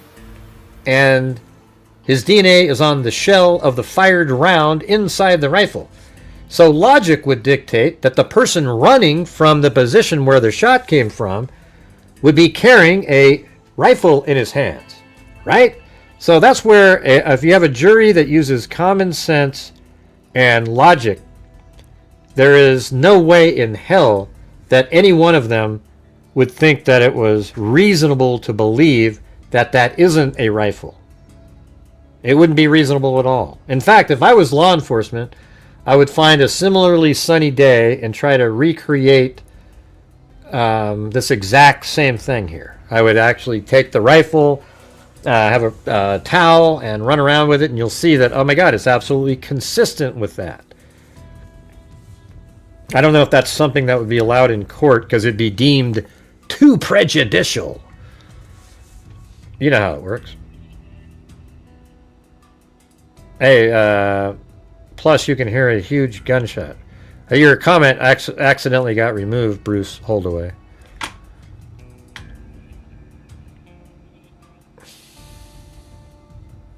Right. It's amazing. It is true, David. It is like that. It's as if nobody's heard of circumstantial evidence, which is incredibly strong. So, look at, here is what these guys, this is how their brains work. Let me just show you this. Watch this. There's a square box in the middle of a desert. There's surveillance camera inside, outside the box. There's no tunnels in the box. It's literally a square box with one entry door. You see two people walk into the, there's two people walk into the box, and then all of a sudden, one of them leaves the box holding a gun, and then later they go in the box and they find the dead person in there, and they were shot with a gun. Now people will say, well, we don't know anybody shot anybody because there's no video inside the square box, you see? And it's like, well, why do you need that? Now, I guess that's not the greatest example because it could be like, oh, the guy shot himself and then he grabbed the gun and ran out. But either way, the person's involved. They were in there, right? But they'd say, well, how do we know he was even in there? You know, we saw him exit, but maybe that was... Man, it's just crazy. It was... Sandy Shirley accidentally hid your comment. It wasn't a bad comment, so it was obviously... Yeah, maybe it was her cat.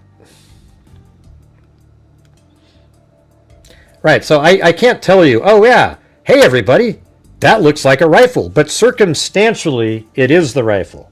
Do you guys get how that works? Is there anybody in here that's still confused about that? Like, this is the rifle because of circumstantial evidence. That he was walking, he had the limp, he had the rifle down his pants. He goes up onto the roof. The screwdrivers up on the roof that he used to assemble the rifle had his DNA on it on the roof. Tyler Robinson was on the roof. His screwdriver and a palm print are up there. Then he shoots from the corner. You can see it on video, a person standing up from where the shot came from, and then runs out.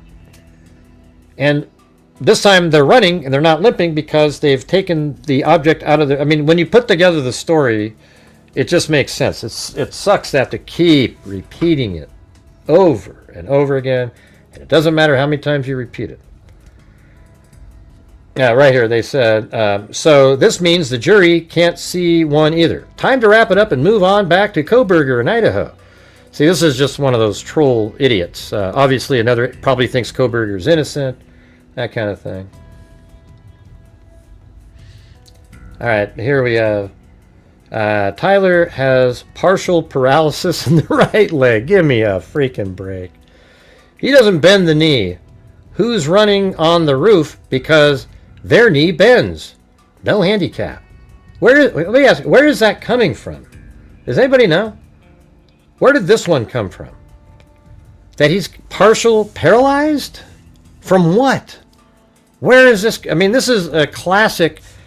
How do we come up with something that can explain? Oh, I see. He's partially paralyzed and he can't normally bend that knee, so... Yeah, people believe Koberger's innocent, even though he's pled guilty and gave away his right to appeal. Because that's what a lot of innocent people do. Come on, everybody. Come on. I need answers. Where has it been said that he has partial paralysis in his right leg? Wow. What a coincidence. So later when he was running, his paralysis went away. He went on the roof. He was still limping until he crawled over the wall and then assembled the rifle, and then he ran, but then miraculously it went away.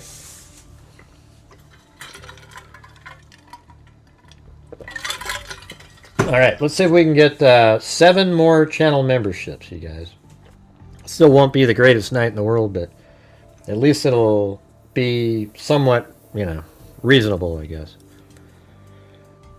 Why can't people just believe Tyler would do this? I know, especially when you consider that he's dating a guy who's transitioning, and they both didn't like Charlie Kirk, and he had told people he didn't like Charlie Kirk.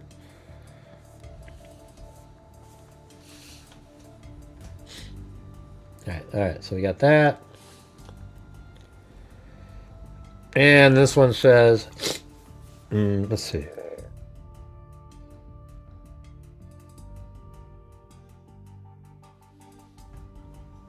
Yeah, when he jumped off that roof, huh? Well, that's not him, though, you see? It's not him at that point. Plato's allegory symbolizes that people are often trapped in a limited perceived reality, mistaking appearances for the truth. Well, there you go.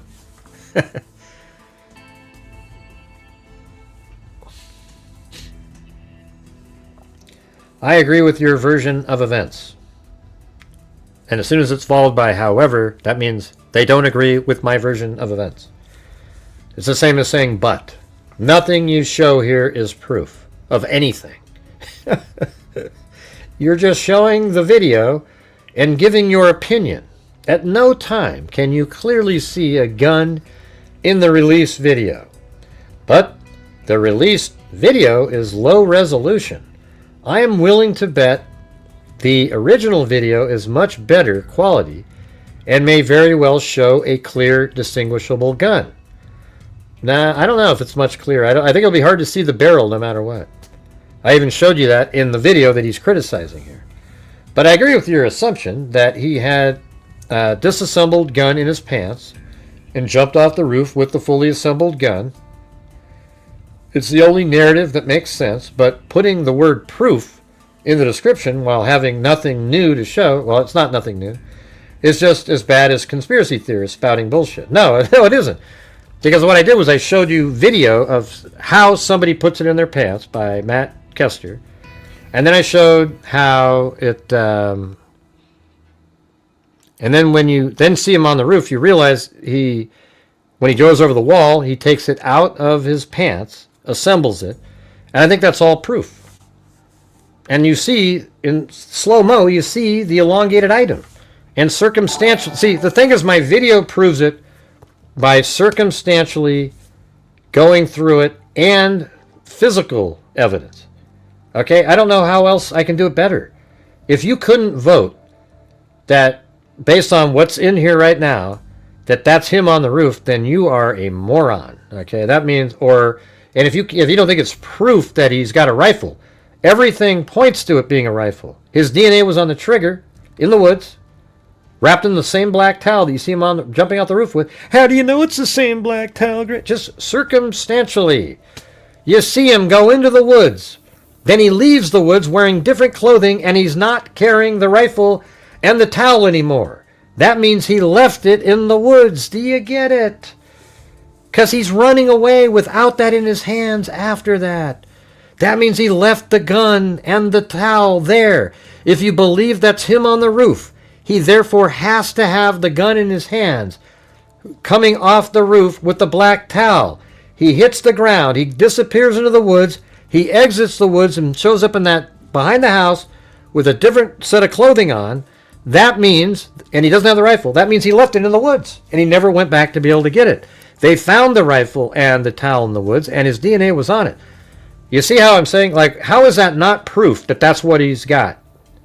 It's absolute proof that here's what's even more bizarre is to have somebody say to you, I believe that's him on the roof and everything. You can't prove that that's a rifle. Okay, well, if you believe that's him on the roof, then who shot Charlie Kirk then? You know, like, who shot him? You don't think that was him? Because if you believe it was him that shot, then you have to believe that that is a rifle. And you see an elongated item wrapped in a black towel. What else could that possibly be? Hey, thanks, DJ Bakalula.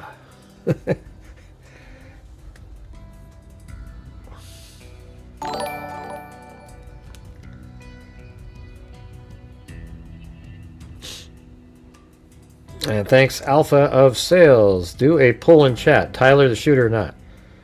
Why? Do a poll in chat. Tyler the shooter or not? God. Yeah, I'm. You know, it's usually always 10 or 20% say he isn't, just for the sake of saying it. It sucks. So it's like, what a waste of time.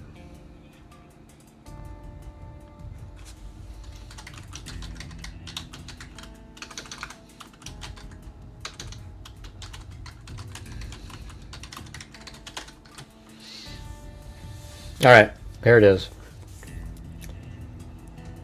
But I mean, does anybody think I didn't prove today that that is the rifle based on all the circumstantial evidence that I presented? I mean, it's just like, what else could it be at this point? Ah, man, we got 18% nut jobs in here. That's crazy. It would be cool to have one sort of push here, you guys, for, you know, going to be heading off to Utah here. It'd be nice to get some support to make the cost a little bit more acceptable. It's going to cost me probably I don't know, 1,000, you know, whatever the gas is, plus the hotel rooms, and, you know, definitely heading out there soon. You have. Alan J has done his part. How do these people capable of maintaining an internet service? I don't know, man. You got that. Yeah, thanks for everybody who's supporting the channel. Appreciate it. Man, look at that. Lisa Belson again. All right. Thank you.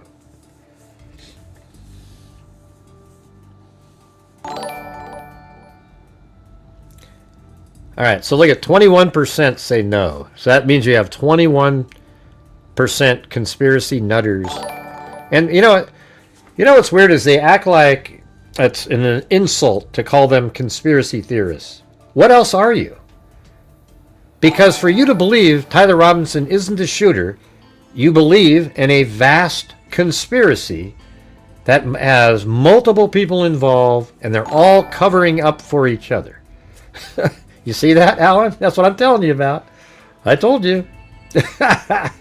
I told you the number would be like that. God, it's crazy, isn't it? I don't mind if they procreate. Just get a better education, more, you know, something with logic and common sense as part of its curricula. All right, I gotta end the poll. So we only got 67 votes, so 10% would be like 7, so about 14 conspiracy nutters, maybe 15 out of that number.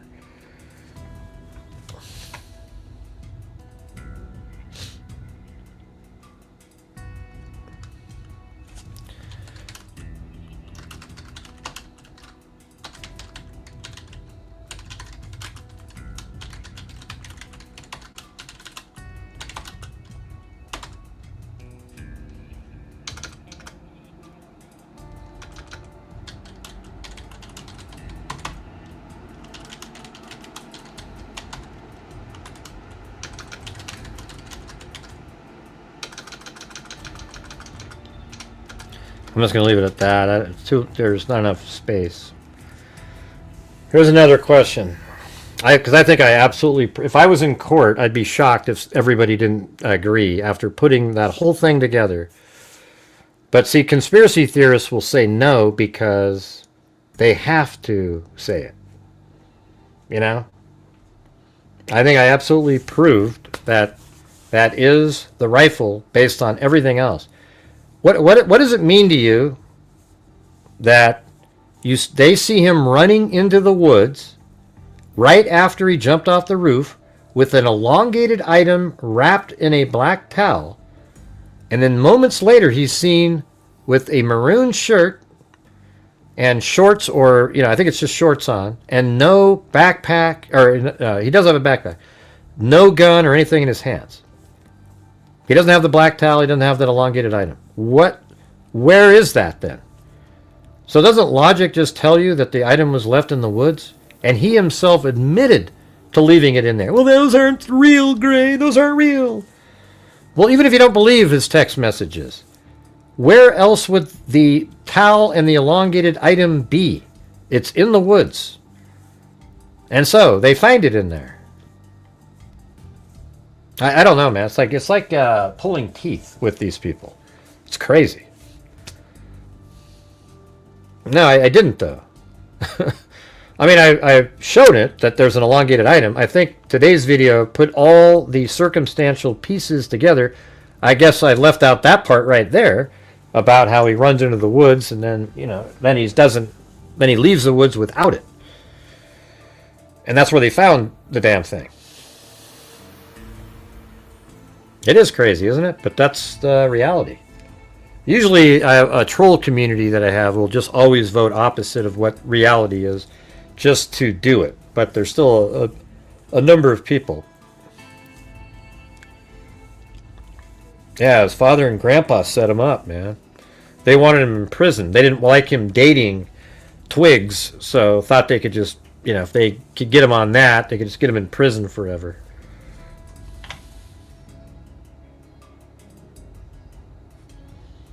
Yeah, I don't agree with what this person is saying. I think I put that on there because I think that's exactly what I was giving proof. All right, let's see if this long. Look at this. Look at these diatribes these people go on. Let's see if there's anything interesting in here. My God, did they cut and paste these things? Looks like there's some deleted stuff. Have you ever disagreed with the mainstream narrative? Yes, multiple times. Kylie Rodney. What's the girl, the lady that burned herself? That one. Even in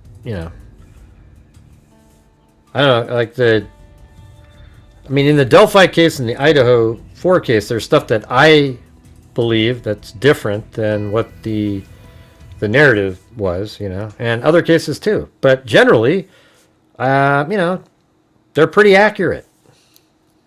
Yeah, Debbie Collier. Yeah. I was one of the only people to get it right in that one.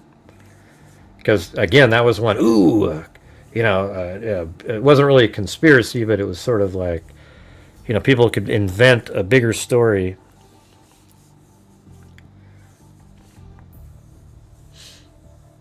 I mean, it's whatever. You do you. Mainstream narrative, Gray. I mean, it's whatever. You do you.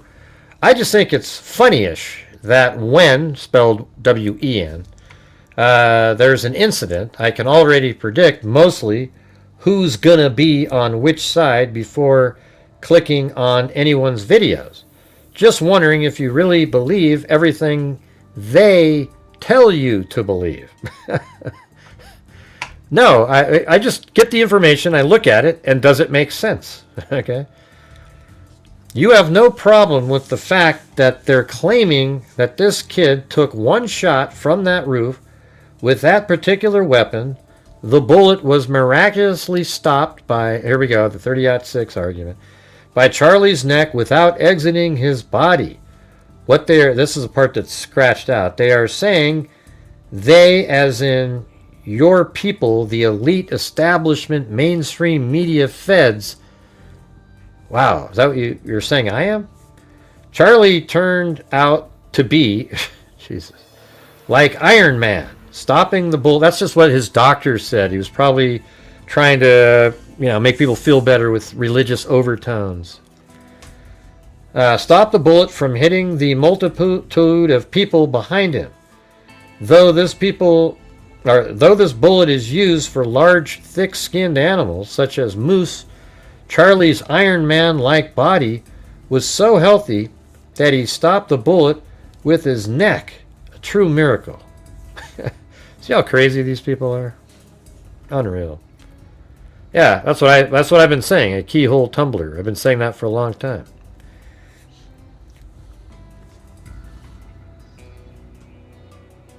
I mean, I did a show where we sort of talked about all that, and it made all the sense in the world. And it just totally made sense.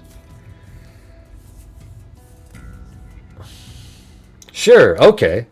Then the kid, after taking the one shot, despite witnessing hearing 2 shots, who witnessed? Sure, okay. So then the kid, after taking the one shot, despite witnesses hearing 2 shots, they didn't hear 2 shots. He disassembled the gun. He didn't, though. Nobody ever said he disassembled a gun. Leaves the screwdriver on the roof, takes off, jumps from atop the roof. Well, he didn't jump from the top. He was about 10 feet off the ground. Runs into woodsy area, wherein he proceeds to reassemble the weapon. No, he didn't do that. See, who's telling these people this stuff? See, look at the misinformation that these people have. No, that isn't what has ever been stated. Not once has that been stated.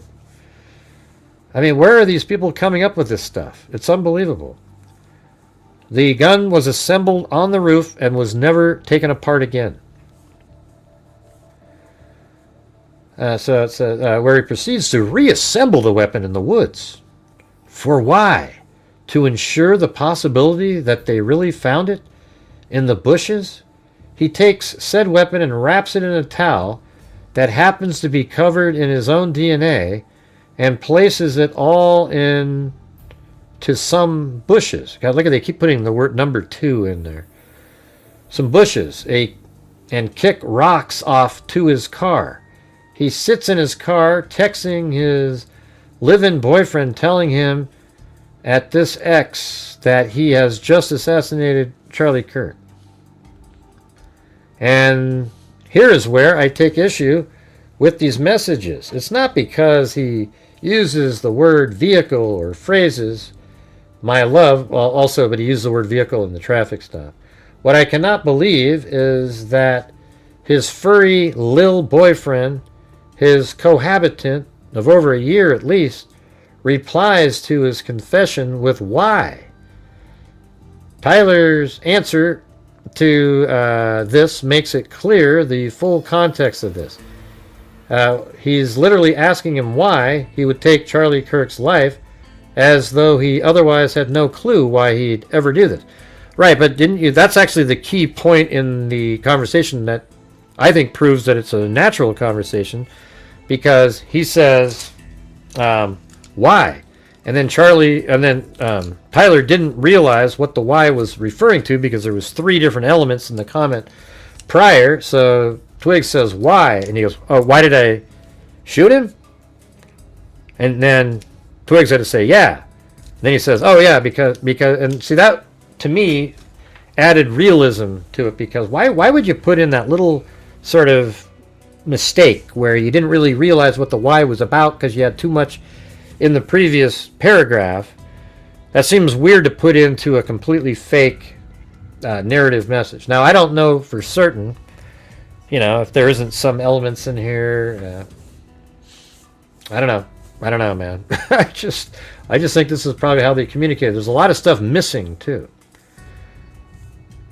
It says, that says, Tyler's answer to this makes it clear the full context of this. He's literally asking him why he would take Charlie Kirk's life, as though he otherwise had no clue why he'd ever do this. As if your number one confidant is going to have no clue. I guess that is sort of, that's sort of a good point, I guess, if you're, why would you even ask why anyways? I mean, you would know, right? You both probably hated Charlie Kirk. And then he gives an answer as if they didn't know. So it's kind of interesting that one portion actually has, like, multiple meanings. I mean, multiple possibilities of either sort of being indicative of him, that it wasn't contrived, And then, or it was, you know, it's pretty weird. As if your person, your number one confidant, is going to have no clue that you have been harboring such hatred for another human that you find it is unreal to just like how he found it necessary to tell his furry little fella about his father's propensity towards the whole MAGA whatnot since Trump went into office. Let's see. I don't know. Why is he talking to this kid as though they don't live together? Because again, if you were this passionate about your politics and felt this fierce in your beliefs that you lose your ever-loving good sense over them, the person that you love with is already gonna know. Who the hell writes like this? See, this person is trying to write like they think Tyler Robinson should write, with his stupid shorthand. Already gonna know a little something about your feelings in such matters. Bet. Oh, man.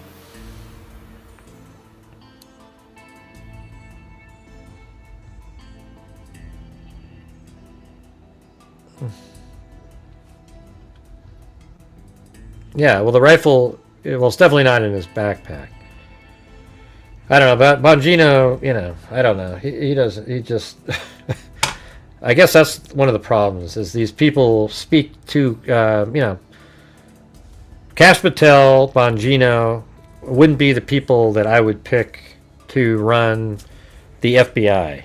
You know, I'd probably find somebody that's been, you know, like, for example, I think Rubio, if that's what they had put him at, would be great at running the FBI, you know?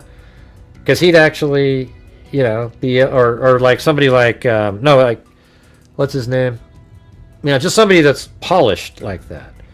It's crazy that when Kash Patel jumped out and said, well, the subject responsible for shooting Charlie Kirk is in custody.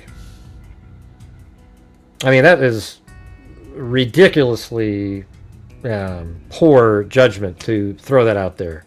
And then later they go, well, it turned out not to be him after asking questions. Well, why'd you call him the subject then? You know? See, that's the kind of stuff that you can't have mistakes like that. Then you have, I don't know. I was thinking of, what's that guy's name? Gowdy. I think he would have been really good at that. Like an FBI person. Although, you know, I don't know if, you know, it's just kind of weird. Sometimes you want to put like loyal people in there. Just like Obama had. All right, guys, we're having one of those massive lulls again. Yeah, it's just the acoustics down there. If somebody heard two shots, it's just because it's bouncing off the different buildings, etc. We saw the same thing in the Mandalay Bay shooting, where it sounded like it went, and that was just the echo from the first shot. It wasn't the, you know. I mean, this part here was reasonably interesting. This stuff up here is just god-awful stupid, you know.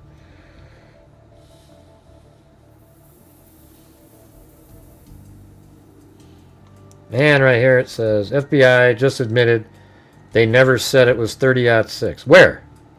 Anybody see that? Where did the FBI admit that they never said it was a 30-06 or that rifle picture, so you're just chatting? Where? Where is it? Does anybody have a link to that? I'd love to see that.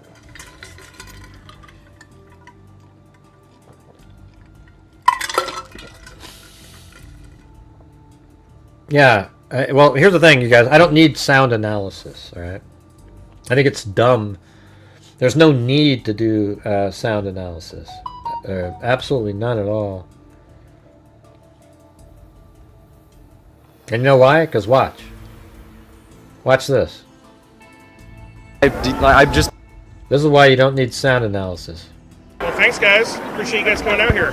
we appreciate you. Love you You're gonna too. go down and see the get closer? Are they like restricting you guys up here or what? Nah, it's too crowded. It's just there's just so much. Before we had a flag and we had it, so it was positioned above the tent, so it would be in the camp. And they just moved. Yeah, it was just one shot. You hear that? Crystal clear. There's just one shot there. There isn't two shots. You know, and this is up above where there's no echoing happening. Yeah, it's right there.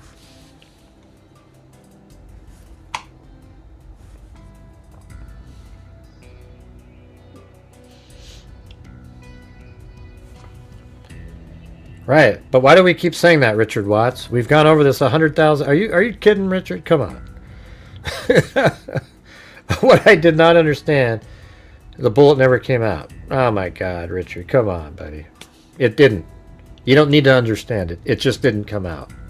Okay? It just is what it is. Hey, let's do ChatGPT again. Oh, by the way, I did look up on that other case that we were looking at the other day, the Thomas Brown one. Remember where I put that pin? That's exactly, not this one, that's right here. That's exactly where, I put it right here, but the campground was right there. All they did was show us this, but I said, hey, it looks like, I wonder if they're talking about that little campground area, and that's exactly the shot. See, this is what I like to do, this kind of stuff. Here, let me show you this is a guy, he's basically a serial killer. He just went up and killed a couple kids. And look what he wrote on Facebook. He said, Nicole, Snoopy, so he must have a girlfriend or something. Nicole, Snoopy, and I were there days before. Terrible news, especially with the last days of school just prior. Isn't that weird? That's sort of how he wrote that exactly the same way that Tyler Robinson writes. You know, that part at the end. Especially with the last days of school just prior, you know. But look, here's this image right here, look. See that? And they were filming straight down on this campground. And then look, see, there's a bush. And then, there, I mean, everything matches up perfectly on that. See that? It's right in this spot. They cut off the road there, but you can see this one, that one. It even goes to here. Looks like maybe that one is this one over here. And this one is right there. And yeah. And then that right there is right here. So that road is just out of sight there. So we got the crime scene area marked off.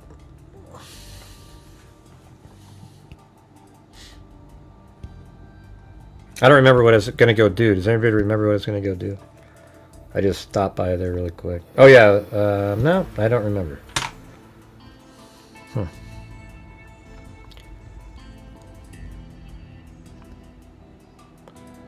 On vinyl and distribute to the public. I don't know. He tells his roommate about father being MAGA is weird.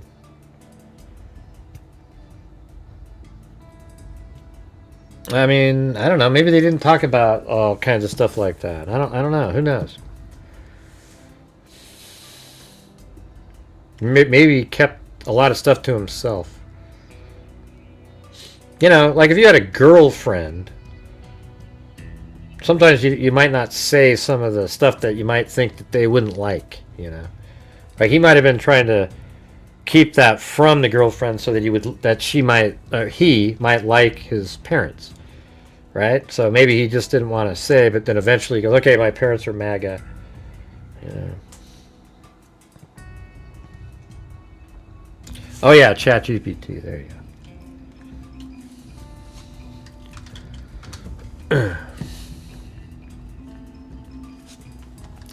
In the Charlie Kirk shooting case, many people say it's impossible for a 36 bullet to not have exited his neck.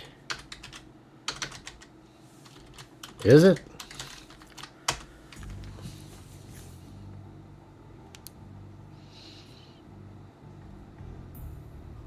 Or are they not going to let me do it? You're going feedback on a new version. Oh. Well, you don't give me a response. Come on. Okay. Is this it? Response 1. It's not obviously impossible for a 30-06 for any rifle round to not exit, though it would generally be unusual under certain circumstances. Whether it should have exited depends on many detailed factors. The claim that a 30-06 always exits is an oversimplified and, in many cases, a myth. Below, I break down what matters and whether the claim holds up in the Kirk case. A bullet striking a body can do one of 3 things: penetrate and exit, go in through tissue and out the other side, penetrate and lodge, go in, lose its energy, and come to a rest inside, fragment, break up inside, leaving pieces and possibly no clean exit path. Whether the bullet exits depends on many variables. Bullet type and design. Hey, thanks, C. Daily. Bullet type and design. Initial velocity, distance, structure encountered, angle and path. So it is a downward angle. Grazes, structures. The bullet path may curve or deflect. Tissue density. Yaw, tumbling. This is what I think. The bullet may begin to yaw sideways inside tissues, increasing drag and slowing it. Fragmentation. Deformation. The bullet may lose mass, break apart, so the remaining piece does not have enough energy to exit. That kind of makes sense. So if it fragmented, it wouldn't have the same, mass times velocity equals force, right? So I guess at that point, or is it the other way around? Force equals mass times velocity. Well, that's what I said, right? Can't be a debate of everyone agrees, right? And then down here, let's say any variables to consider if it's a 1906 Mauser.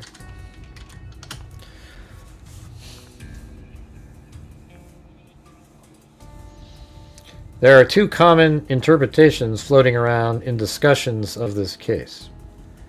A Mauser rifle built 1906 model 1908 or similar that was rechambered or modified to fire 30-06. A Mauser rifle firing its original cartridge, usually 7.92 or 57 mm. Okay, those 2 calibers have very different terminal performance.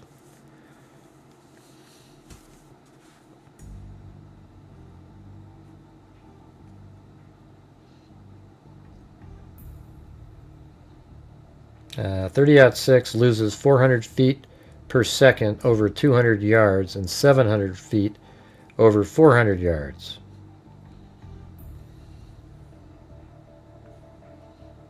Neck wounds are unpredictable even for rifles.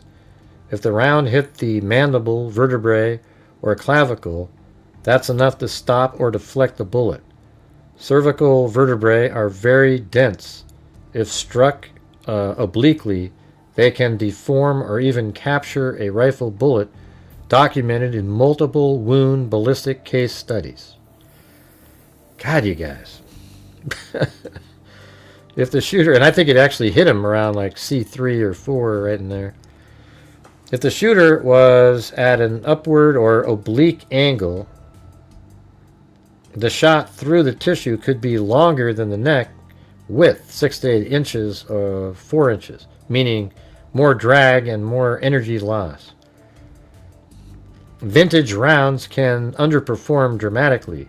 Powder can absorb moisture, reducing pressure. Primers can partially misfire, producing low velocity. Bullets can oxidize or suffer jacket core separation. A 1906 Mauser fired with 60-year-old surplus 8mm ammo might have muzzle energy similar to a 30-30, Winchester, not a modern 30-06. Totally different wound expectation. The bullet may not have struck perpendicularly. If it was tumbling slightly when it hit, that's my theory. From yaw instability due to barrel wear or deflection off an object. And that might be, see, this right here is either from barrel wear or it hit a protective vest that some people think, because we still don't have the answer on that. I don't think he was wearing one, but, you know, that's an option, right? It may have entered sideways, lost energy instantly, and failed to exit. Old Mausers with mismatched ammo, wrong bullet weight for barrel twist rate are prone to do this. I said this exact same thing earlier in this show, right here. But see, these are the things that you'll never hear other people say because it messes up with their argument that every single time it has to exit because they know exactly what type of bullet was used, etc.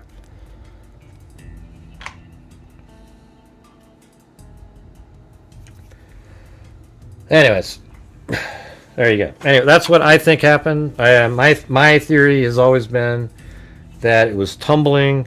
It came out. It wasn't stable. It kind of went in, not straight, and it created a lot more energy on the surface, spread out. But when it went in, it didn't have the penetrating ability because it wasn't straight on the point. So it just kind of hit in there, and it almost made it out because it still had a lot of power. But and then when it went in there, so when it came in at that angle, then it hit a bone, and then perhaps at that point fragmented and broke out other vertebrae, etc. That's my opinion. Okay.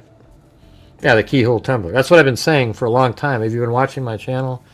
XS, The Lost Chaos, whatever. I've been saying this for, I don't know, 3 weeks at least. All right, guys, time for me to get going here. You can always tell when you're about that time. So thank you to, let's see, what do we got up here? Got Nate Campbell. We got Allie Cake. Kathy Giles. Then we had Descendant. Did a cat eye donation. Then we had Frida 657. Wild Bill Wassman. Then we had Allie Cake. Then Jessica Shoebox 69 months. Thank you. Then Short Bus Candidate gifted 20. Very cool. Thank you. Then we have Carolina. Then Carolina again. Then Robinsky. Then Michelle H. Then Born to Raise Hogs. Nate Campbell. Chris. Wait, what did we say this? How to pronounce that? Duhaney? Duhaney? Something like that. I think we talked about it. And then we got We Say Howdy Here. And Photo Fallacies. Alley Cake gifted one. Then we have Aaron Bremer, 41 months. Then Bruce Holdaway. Wild Bill Wassman. Photo Fallacies gifted 5. Thank you. Then we had Alan J. Sandy Shirley gifted 5. Then Bruce Holdaway. Peggy Day. Aaron Bremer. DJ Bakalula. Alpha of Sales, Aaron Bremer, and Lisa Belson. And then since Lisa Belson, we just had the one C Daily. That's when you know it's time to leave. When it's like 30 minutes of just slowness. And I can do something else. But anyways, thanks everybody. I really appreciate it. Had another slow start to tonight's show and kind of picked it up a little bit later, but we made the goal. Thank you. Yeah, thanks everybody. Very cool. I mean, I do think it sucks. I wish I didn't have to say, hey everybody, here's what we're trying to do. We're trying to, I wish you guys had the excitement to I don't know how to make it so every night everybody's really excited to support the channel. I don't know what to say, or I'm not an actor. I just do my shows. Sometimes I can be funny, sometimes not. Parsimonious. Is it the most? I don't know. Man, that's too. I've never even seen that word in my life. Hey, thanks, Lisa. Thank you. All right, you guys. I guess we'll see you guys tomorrow, all right? So thanks for being here, and we'll see you guys tomorrow. And as I always say, until next time. Wait, hold on. We didn't have any coffees today, believe it or not. We did have Susan on a PayPal, Susan T. So thank you.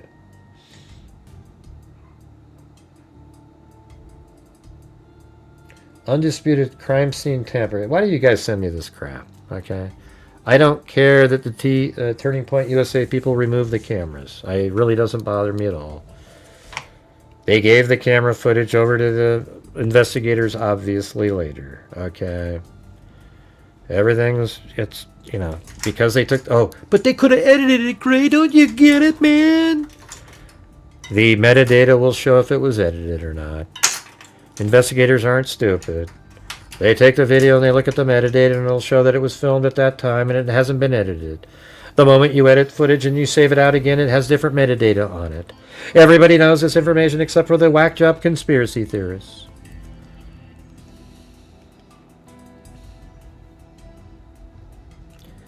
Can we do BK case? What do you mean? What's new in there? I mean, I have those I do have the a bunch of footage and stuff. I'm waiting for, it's already out there though, like everybody's seen it. I mean, we could go over the body camera footage that I got if you want. What are the new developments? I mean, I don't think there's any new developments in the Brian Kohberger case. Is that what you're asking about? I mean, there's different pieces of information come out and stuff. But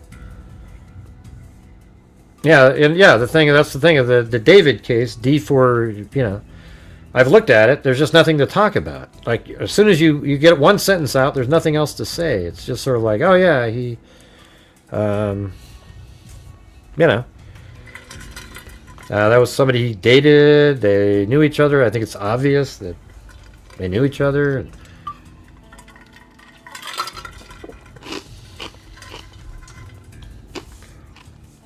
I know, Lisa, I'd like to talk about other things, but the other night, I tried to bring up this guy named Thomas Brown, a psycho, a serial killer. Basically, he killed these two kids, and man, I had like 110 people watching, and the worst night of the entire 6-month period of time. So it's like, you guys are telling me in general I don't want to watch anything other than something that's popular.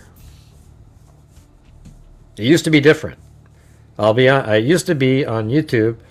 I was one of maybe 7 or 8 people that did live stream true crime, and I could just cover whatever I wanted and people would show up and we'd go over cold cases. That was always fun. I used to love doing that. But now I can't afford to do it. Because when you do that, it's just amazingly shitty. Like on donation night, how there's like 70 people watching? That's exactly what it turns into when you do a cold case. It's crazy. I think that Brown case is interesting. I think CR sent that to me. I thought it was pretty interesting. I haven't seen her in a couple days. I think it's in, I think it is Arizona. Maricopa County. So, anyways, well, we can look at the surveillance that I got, Lisa. How about that? I can try it. You're not really reaching. I like the Kohberger case, too. I just, I'm just really frustrated with the Kohberger one. The information they're giving out is so redacted that it's almost not even worth, you know. And I guess the thing is, too, see, if I was a conspiracy theorist, I wouldn't be nervous about covering something. But I am. I'm every night when I think, man, I want to cover this other one, I just can't do it because it's so mentally devastating when there's no support for something that's not like a bigger case, you know. It just makes you go, man, I can't, you know, what am I supposed to do? But if I was a conspiracy theorist, I could probably generate, you know, they would even come over to be like, ooh, wow, yeah, what can we invent about this one? It's hard when you're just doing the factual elements. Like I've ordered the probable cause in that case. You know, the Thomas Brown. Hopefully I'll get it. I don't know if they've hidden it now, but it is frustrating. Yeah. It's a totally different world now. It's sort of like, you know, it's kind of like, I mean, back to the gold mining thing. It's like, you know, you're just sort of like one prospector in a place where there's enough gold to feed the family. You know, like you're out there and you're getting gold. And then everybody else hears about it. And they all show up, Tom, Dick, and Harry, pitch up their tents. They don't even know what the hell they're doing. But my God, they're right there. And then, I don't know how to make the comparison on having more gold show up in the creek by acting as if something is a conspiracy. You know, that's the part that's wild, you know. Like somehow they magically create more gold in the creek by pretending it's a conspiracy theory. Yeah. I hope someday we can get back to... I used to love just sort of looking on like a cold case website, you know, a database, going to some random person's name from 1962, and then finding all the newspaper articles, putting them in order, mapping it out, and looking at a case that hasn't been solved or probably even looked at in 50 years. And, you know, it's amazing the information that they have in the papers on those old cases. Don't do what? I mean, I'll do the Koberger one. I mean, we could go over the surveillance footage, or not surveillance, the body camera. Yeah, there's no way I would ever be a conspiracy theorist. I mean, if I saw there was a conspiracy and it made sense, like something wasn't making sense, I would do it. This isn't one of those cases. The entire premise of the conspiracy theories on the Charlie Kirk case are invented things said by true crime YouTubers, and they've suckered a ton of people into believing it. They are not telling you the truth. The truth is, it's going to be very close to what the probable cause document said, and it's just going to get worse. There's going to be crystal clear surveillance footage. You won't see his face, though, because he'll have the glasses and the hat on, but you'll see him walking with a limp, etc., probably inside the Low-C building. And they'll see other videos of different homes around the neighborhood of him walking around.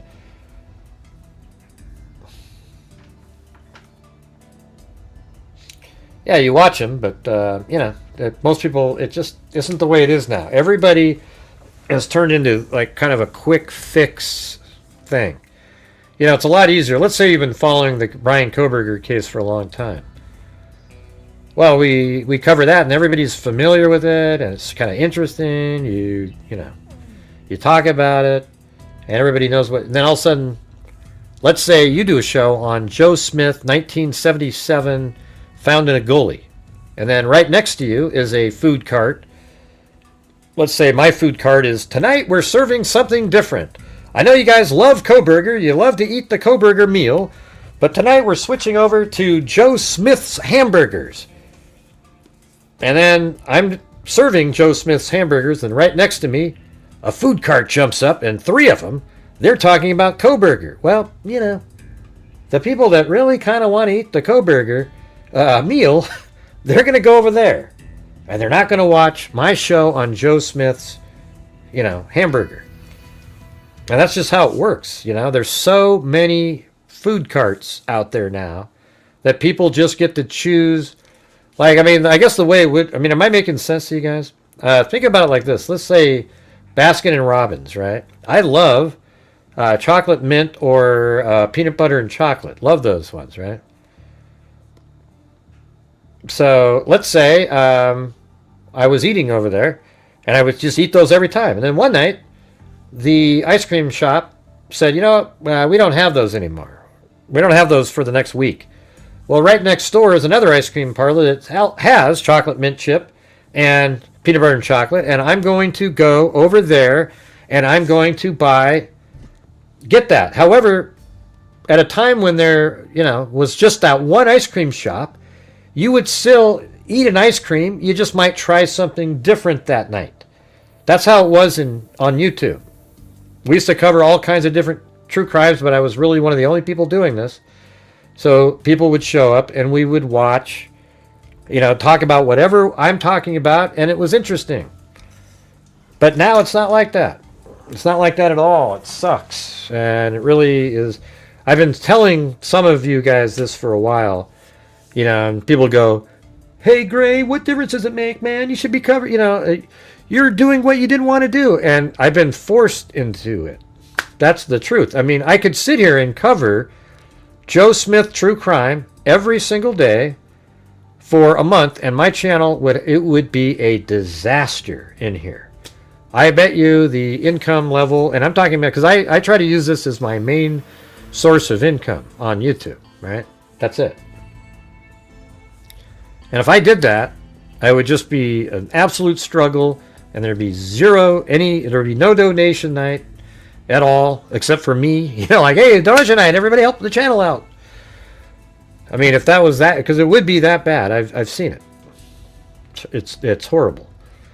So I don't know if there's a way out of this now, because it's that's the world that YouTube has become, and every other platform. It's just the way it is. I'd love it if we could have cold case night, and you guys were all here, and you still supported the channel exactly the same. But that's just not very likely. I say this a lot, this kind of thing. And it's similar to me when I say, hey guys, can tonight be a night where I don't have to ask anybody for support, and it just flows along the whole night. And then 20 minutes in, we're still at 0. And then I have to start saying, hey everybody, if you could please. And it just gets to a point where, it's, I don't know. It just doesn't work. It's crazy. But like I said, when you do live streams, the only income really is from the people watching.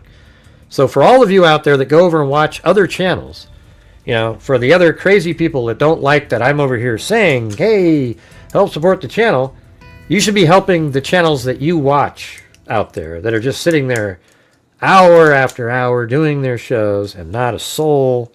I actually show up sometimes, and I'm shocked at how these channels have like 6,000. I've seen channels with 1,500 people watching, and there's like $5 there, maybe 10. And it's, what the hell are you guys doing, man? Take care of the person who's doing the shows for everybody. Yeah, and then I've seen channels with 11,000 people, or not even like. I've seen channels with 5,000 doing conspiracy theories, and man, it looks like a bingo machine. It is like you can't even, the chat's scrolling by so fast, and it's filled with super chats, and I can't even get YouTube to get people here when I'm doing my live streams, because again, here you've got this guy who's telling you the truth using factual information in the case. And then you got these other people, they want a little pizzazz, something interesting. So they are going to absolutely run over to the person doing the live stream on a conspiracy, because we always see this comment, I love a good conspiracy. You ever see that? People type that in. I can't stand them. Okay. If it's true, great, but they never are. Very rarely are they true. Okay, but if there was a piece of information, an element that made me go, you know, there's something to this, that would be different. There isn't, and there almost never is in these kind of cases. And for all of you guys, you've been here a long time. I'm, you know, Lisa Valenzuela, Lisa Belson, all you guys, you've been watching true crime. Almost every case that is big, there's always an opposite conspiracy theory, other side. This one is just way bigger than like Kohberger. Like, this is a much bigger impact on society than Kohberger's case. Kohberger was just an interesting case because he got like a serial killer, right?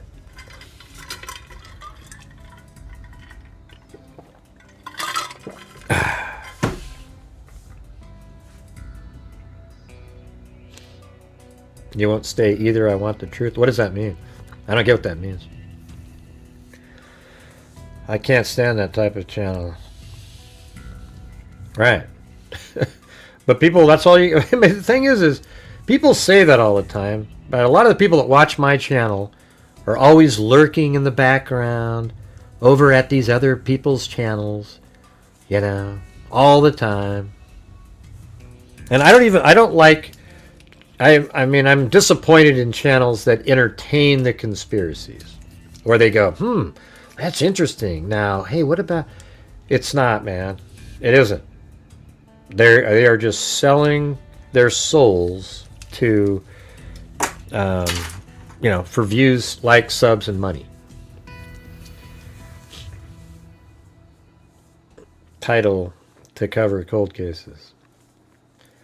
That might get some attention from people.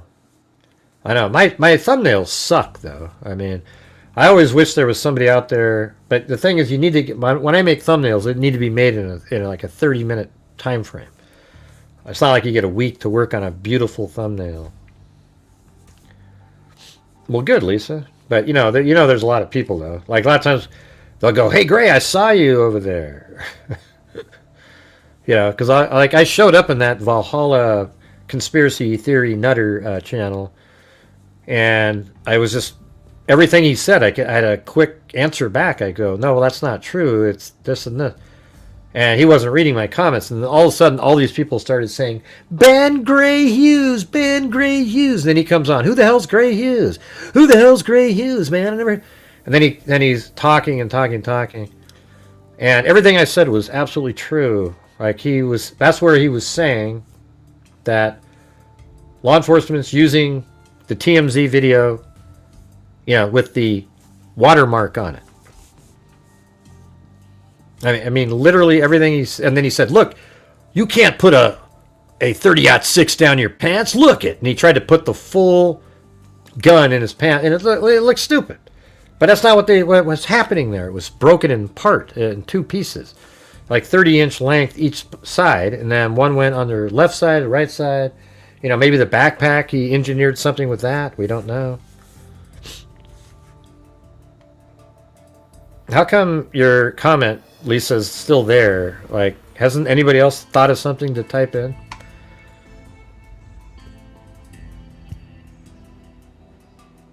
Yeah, well, thanks, Lisa. I know, like, but the thing is have you guys noticed, though, when we do I was just looking at this comment. Or where was the one? Am I off the air right now, or? I don't even know. There's nobody commenting. I can't tell. Hello? Anybody there? Anybody there at all? Jesus.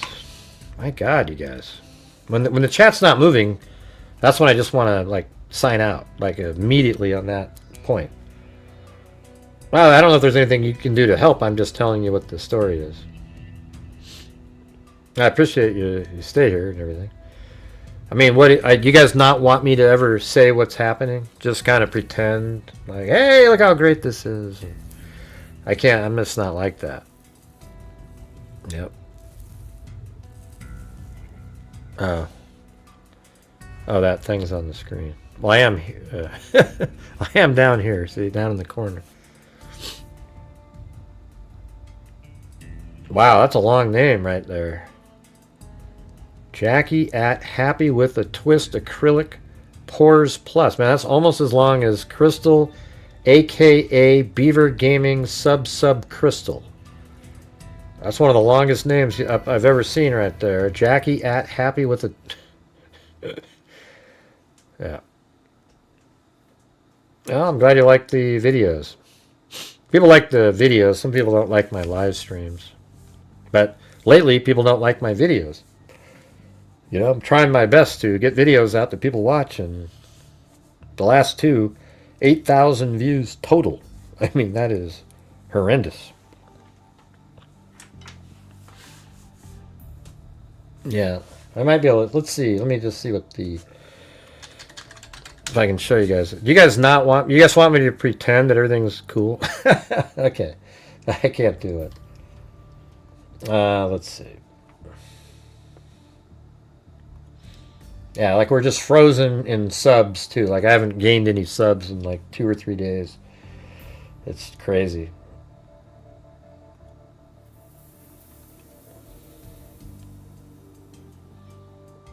Yeah, so they haven't even put that in there yet. Yesterday's video might have made $20, something like that. Today's will make 5. So it's like you spend 2.5, 3 hours making the video for $5. It's good stuff. Really, really cool. And it feels like I wish whenever you guys would watch my videos, you would go share it somewhere out there. But it just never happens, you know. It's like I don't know. I mean, other channels have like a crew of people that go around and share in all these different places and get them out there. But for me, it's like I just post on Facebook in a few groups and hope, you know, and hope for the algorithm that never seems to come. There was 3 or 4 videos this last month that did really well, but other than that, it just... You're having a prophetic dream. Huh? Yeah, right. And see, here's the thing. This guy named It's Johnny just shows up. Hasn't been here all night. And doesn't really get anything. And just turns into an idiot. So, go ahead and block It's Johnny Dog. Got one of the free memberships, obviously. Yeah, real facts are too boring for the internet. Right. It's true. It is true. Because it was back in the news with sentencing and there was so much footage. Well, the sad part is I went all the way to Idaho for the 3rd time and filmed a whole bunch of stuff, and then he pleads guilty while I'm there. It's crazy. Hey, thanks, Dan. You always do great work, great.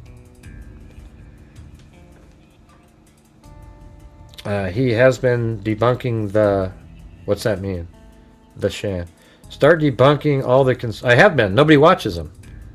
That's what I just did. Today's video, that's what it is. It's basically debunking the people who think that there's no rifle on the roof.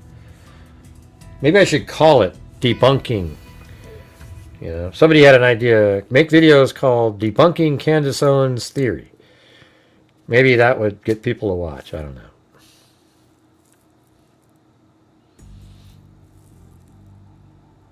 Yeah, I don't know what that means.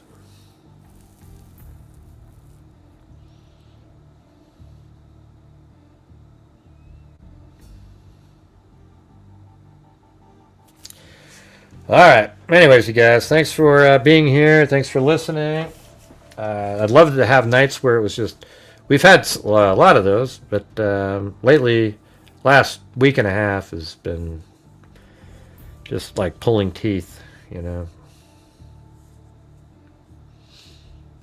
I don't know. Maybe I should spend more time on the thumbnails.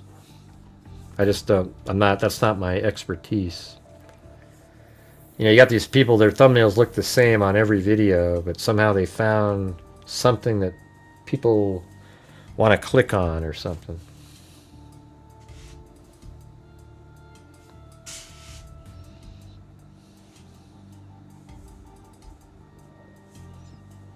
Right. Yeah, I might try that.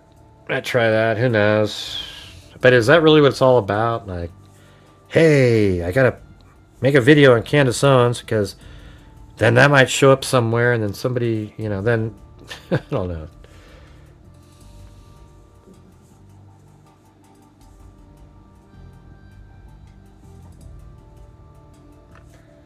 Yeah, I think we did the Washington County Sheriff press conference. I think. I don't know. Can you send me a link on that? I think I feel like I saw something. When was that? I think we played it on the show. I don't remember. I don't know what that means, Dixie. If you...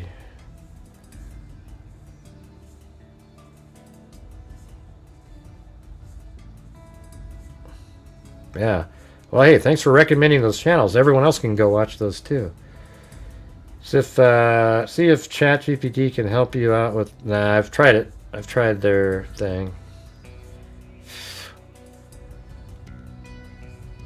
That Tyler was wearing compression... I don't know what those are. Those little white legs or whatever that is. Nobody knows what that is.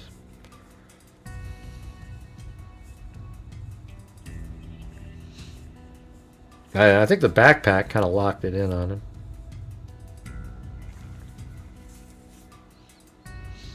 Well, you can, if you can send me the email on the Washington County Sheriff press conference, that'd be cool, Kim. So Washington County is where he lives, right? Yeah, that'd be cool. Can you email that to me? If I put my email in the chat right here. We're back to the slow, nobody's commenting again. Okay, well just send me the email on it, okay? I got it right there. Since you're familiar with it, you could probably know where it is, right?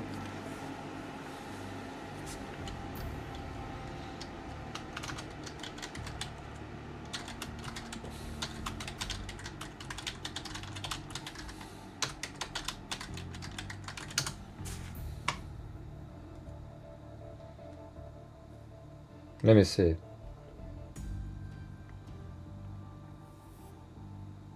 Is it this one right here, this guy? Big collective effort. So one our mic. involvement, I describe it as just a really long agency assist. So we're not conducting the investigation. We're not doing interviews. I appreciate that. I've been asked some questions. I do get discouraged, though. I got to be honest. Answer. It's going to be focused on how we were able to get Tyler to voluntarily come and turn himself in at my office. That's going to be the scope of it. I do want to touch on, so I have... Is this it right here? This thing? Yeah, send me the link.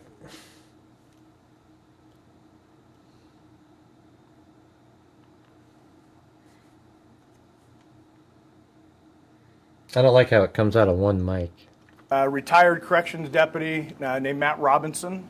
There was some initial news that, thanks, Lisa to the extent of ridiculous information out there, that Matt Robinson is currently a deputy with the sheriff's office, and he physically put handcuffs on his son, the suspect, and brought him into jail. That's completely false. It just so happens that Tyler's father is Matt Robinson. There was some information about a retired deputy.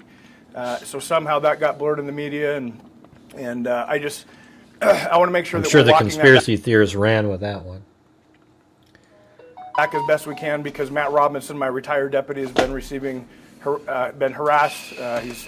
He's had to leave his house at this point. So whatever you can do to help walk that back, I don't remember watching his this. family would appreciate that. So getting into can you guys hear this or? Getting into the details. So hey. Obviously, well, thanks, Lisa. Charlie Kirk was assassinated at UVU in the afternoon. You guys want to listen to this right here? I don't think I've watched this. Have you guys seen this? I don't know why. It just doesn't seem familiar. Maybe we should just watch this. Well, the volume is low. That's just the way it is.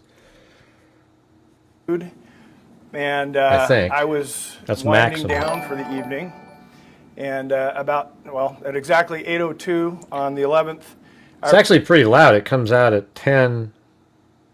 Know what? Are people saying yes, they've seen it, or they want to watch it? Oh.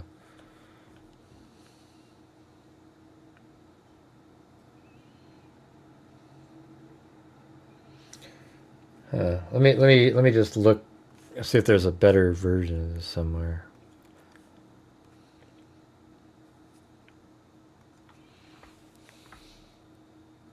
We're now hearing about the moments.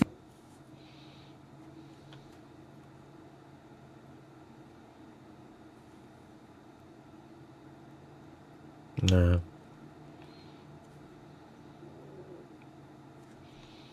I think that's just it. Like, it's on. I could, if I recorded this, I could have fixed the audio. That's the thing.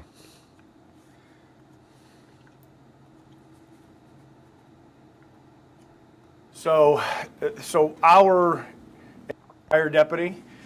So somehow that got blurred in the media, and I want to make sure that we're walking that back as best we can, because Matt Robinson, my retired deputy, has been been harassed. He's had to leave his house at this point. So whatever you can do to help walk that back, I'd appreciate it. His family would appreciate that. So getting into the details. So obviously we knew Charlie Kirk was assassinated at UVU in the afternoon.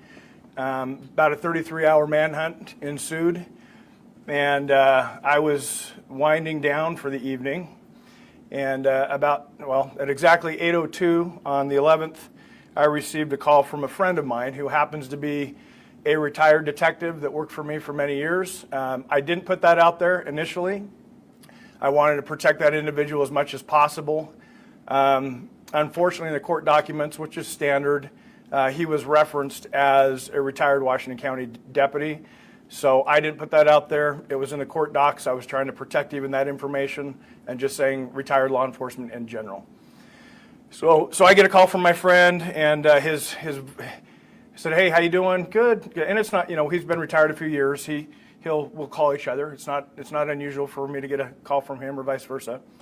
And at 8:02 p.m., he calls me. Hey, I can tell his voice is kind of shaky. So my first thought is, who died? Like, who's he going to tell me that died? And then I couldn't fathom what actually came out of his mouth. So he said, "Hey, I know who Charlie Kirk's shooter is. I know the family through religious association, and he's in Washington County now, and we're working on trying to get him to come in voluntarily." During that phone call, some information was provided about Tyler potentially having some suicidal ideations, was en route to a remote area of Washington County. The parents convinced him not to do that, and conveyed that they would stand by him and help him surrender peacefully. So at that point, that phone call was 1 minute and 41 seconds. I immediately called Sheriff Mike Smith in Utah County, who I knew was at the incident command in Utah County.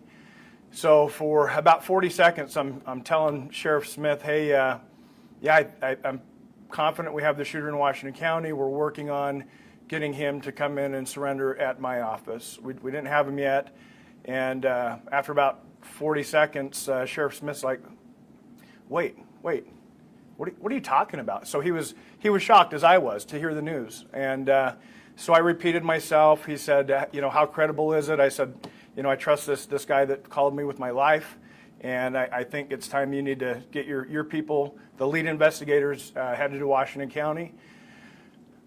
Within the hour, my friend drove Tyler and his parents to my office, where he was greeted by plainclothes detectives.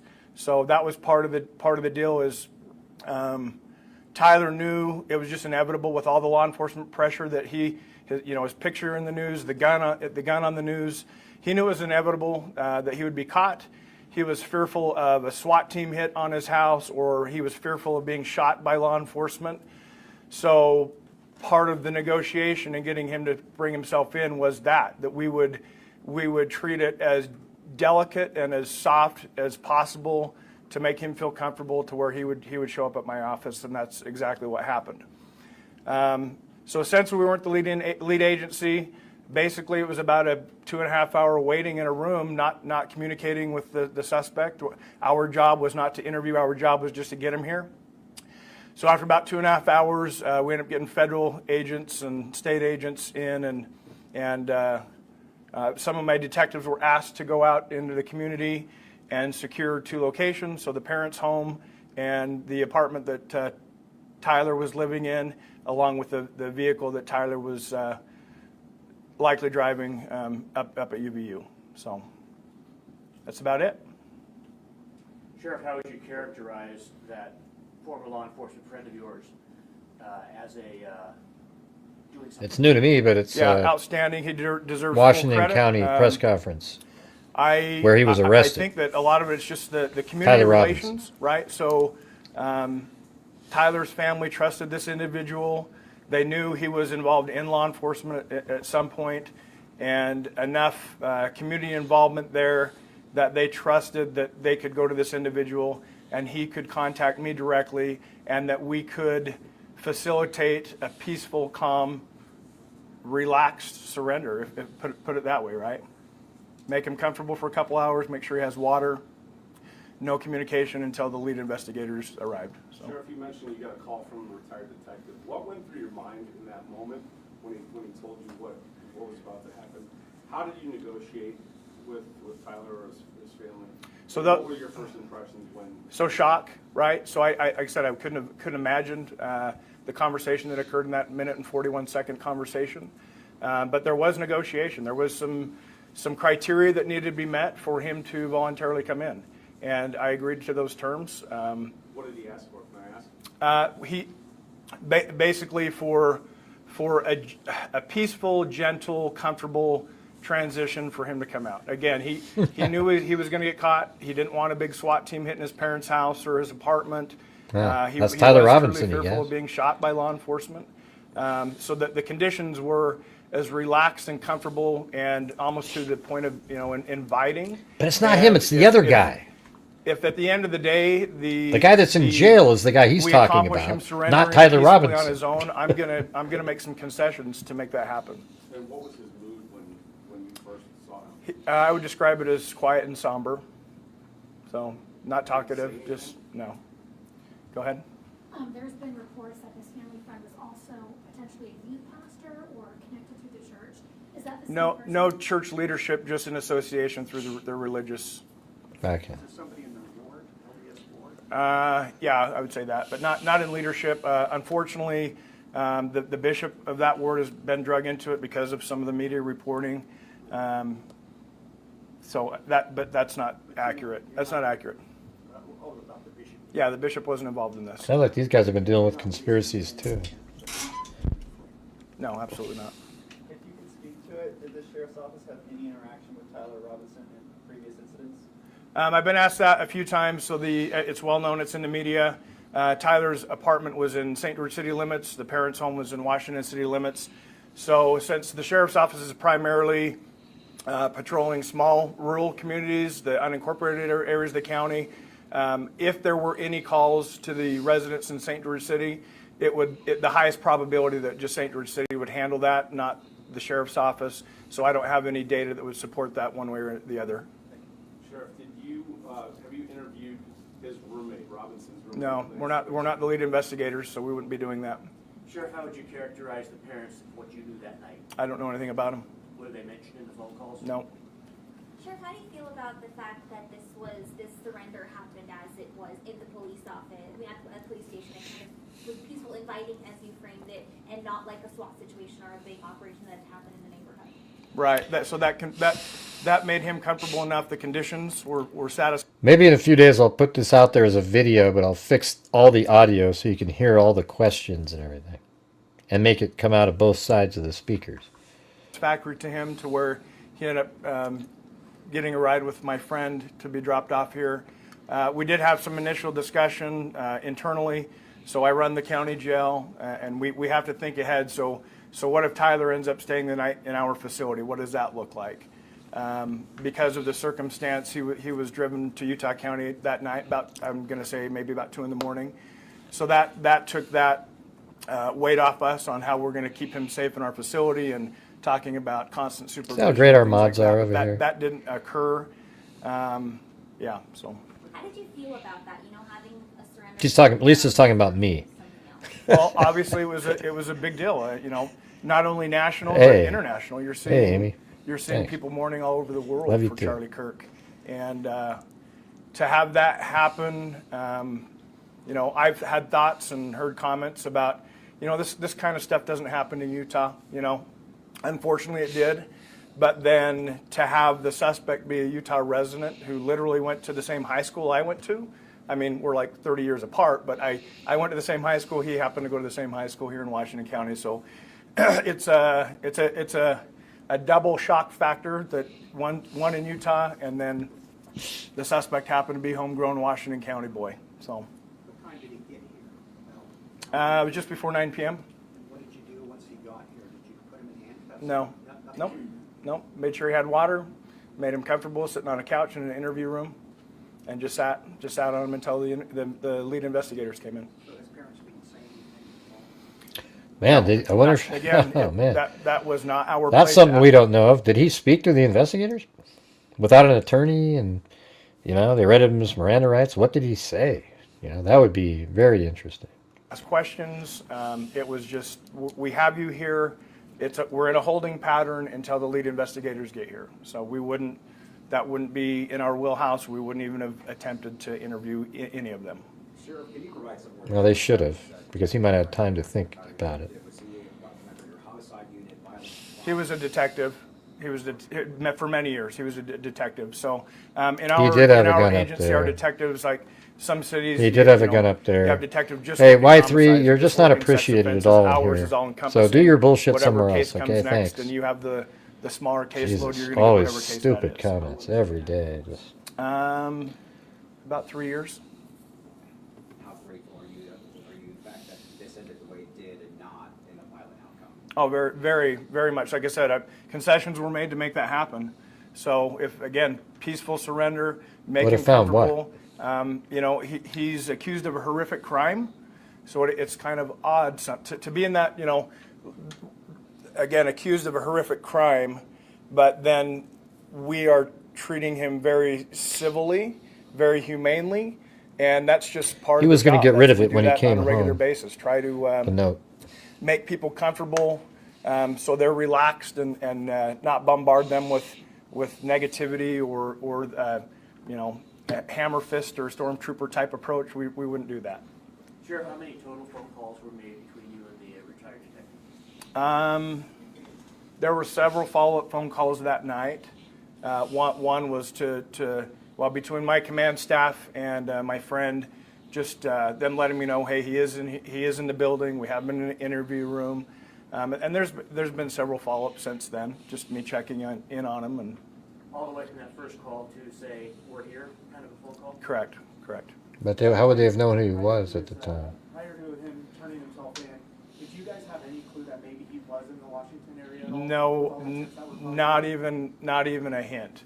And that was part of the shock factor, right? Is he could have been anywhere. You know, most people that are involved or accused of things like that, they'd want to get out of the area as soon as possible. So the fact that he came home basically was part of the shock factor, I think.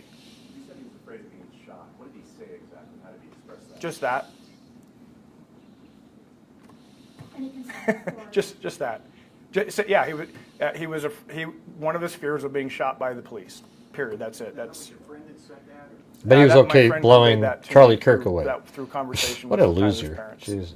any concern for the family and the roommate's safety if and when they come back to their home in Washington City or in St. George? Any concerns from No, absolutely. They need to lay low for a long time.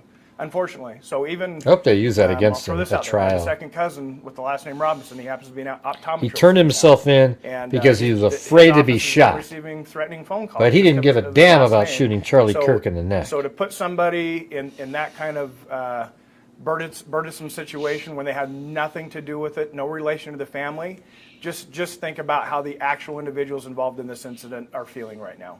Are you placing any deputies at their house, outside their house, anything like that? So that's not our area of patrol, so the cities would handle that. If that request came in, but I don't have any insight there.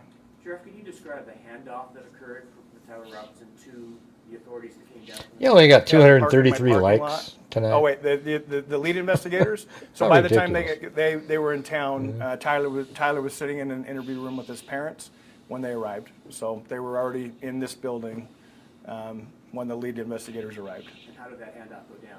Was he handcuffed? No, he was sitting on a very comfortable couch with a water bottle in his hand, not restrained. He was again cooperative, somber, quiet. Sheriff, since then, what has this whole ordeal been like for your county and your office? I've all of a sudden received a lot of media requests. So that's what's changed in my world. So the parents were in the room, in the interrogation room? Correct. That was part of the negotiation to get him here is that the parents would. Well, I mean, he wouldn't be plead with him guilty when he unless he was. Yeah, he's not going to plead guilty have any without detail on that. assurance not to get the death penalty. So sure, he could, but that'd be stupid to plead guilty It's a joint. and still get the death penalty. Why not go to investigation trial between if the you're going to FBI get the and death the state penalty? department. You know, maybe you can A lot convince of- somebody. Anytime anything this large scale Yeah. happens, it's I think all if he hands on pleads deck. So guilty, we're gonna that need a means lot death of penalty's off the covering table. campus and securing the crime That's scene what up I north. We've had active shooter incidents down here recently where every law enforcement wearing every uniform in the county is going to go to those types of scenes. And just to be clear, he was not handcuffed when he was... Correct. He was not handcuffed. So. Did the sheriff's department help secure the perimeter? Office. The office, didn't you help secure the... Well, no, but I mean, yeah, I mean, Yes. but So- that's kind of what the deal So is. since If he's the going to lead- plead guilty, the he's lead definitely investigators were, 3 hours has a north of us. deal. It took him a while. So that was again, I described Because then it you as would the just go to agency trial. assist. We went and just secured the homes. That's what the value of having we the didn't death search penalty. the homes. We didn't communicate with anyone within the homes. It was just we were just locking things down until they arrived. That was Thursday night. Yes. Yeah. Right, they might not cut a deal with him. I don't have any comment on that. How do you It's up to the prosecutor to accept it. The parents, Tyler in the moment, the time that they were sitting here? They were together. That was it. I can't point to any emotion or body language or anything to that. They were just with him. So Was he recorded in that room? all of our interactions in that room are recorded. I know there was some discussion of him being potentially suicidal. That probably won't be available When he was in to the this public holding room here. until after No. either pleads guilty or goes to trial. Okay, we can sit here and stare at each other all day, or we can be done. Good? Yeah, Okay, this thank guy's you. pretty cool. I like this guy. I wish everybody was like that. All the different. We'll try and get the right mics back to you, but I'm not going to wear these all day because then you'll be. I guess there was more. Yeah, I think I'm going to record this after we get off of here, but I guess that's going to do it, you guys. We did an extra bonus material there. Thanks for the... we had extra Vicky White, Lisa Belson, Lisa Valenzuela, Daniel, and I think that was C. Daly, maybe. All right, you guys. Thanks for being here. We'll see you guys tomorrow, all right? We'll try to... I wish I could be in better moods, It's just lately, first of all, I mean, I got a whole troll community that goes after me. People that make videos, but I'm going after them too. And I've recorded. I have a whole bunch of stuff documented and stuff. And then we got this whole situation with YouTube not promoting anything on my channel at all because it's not the conspiracy realm. And it's just a struggle. It was doing pretty well for like a couple weeks there, and then all of a sudden... So, anyways, thanks everybody. We'll see you guys later. And as I always say, until next time, be safe out there. Yeah, I've been doing this true crime thing for quite a while now. And during this whole time, I have not seen one person. I know you guys. I appreciate all you guys do. Crime dissector.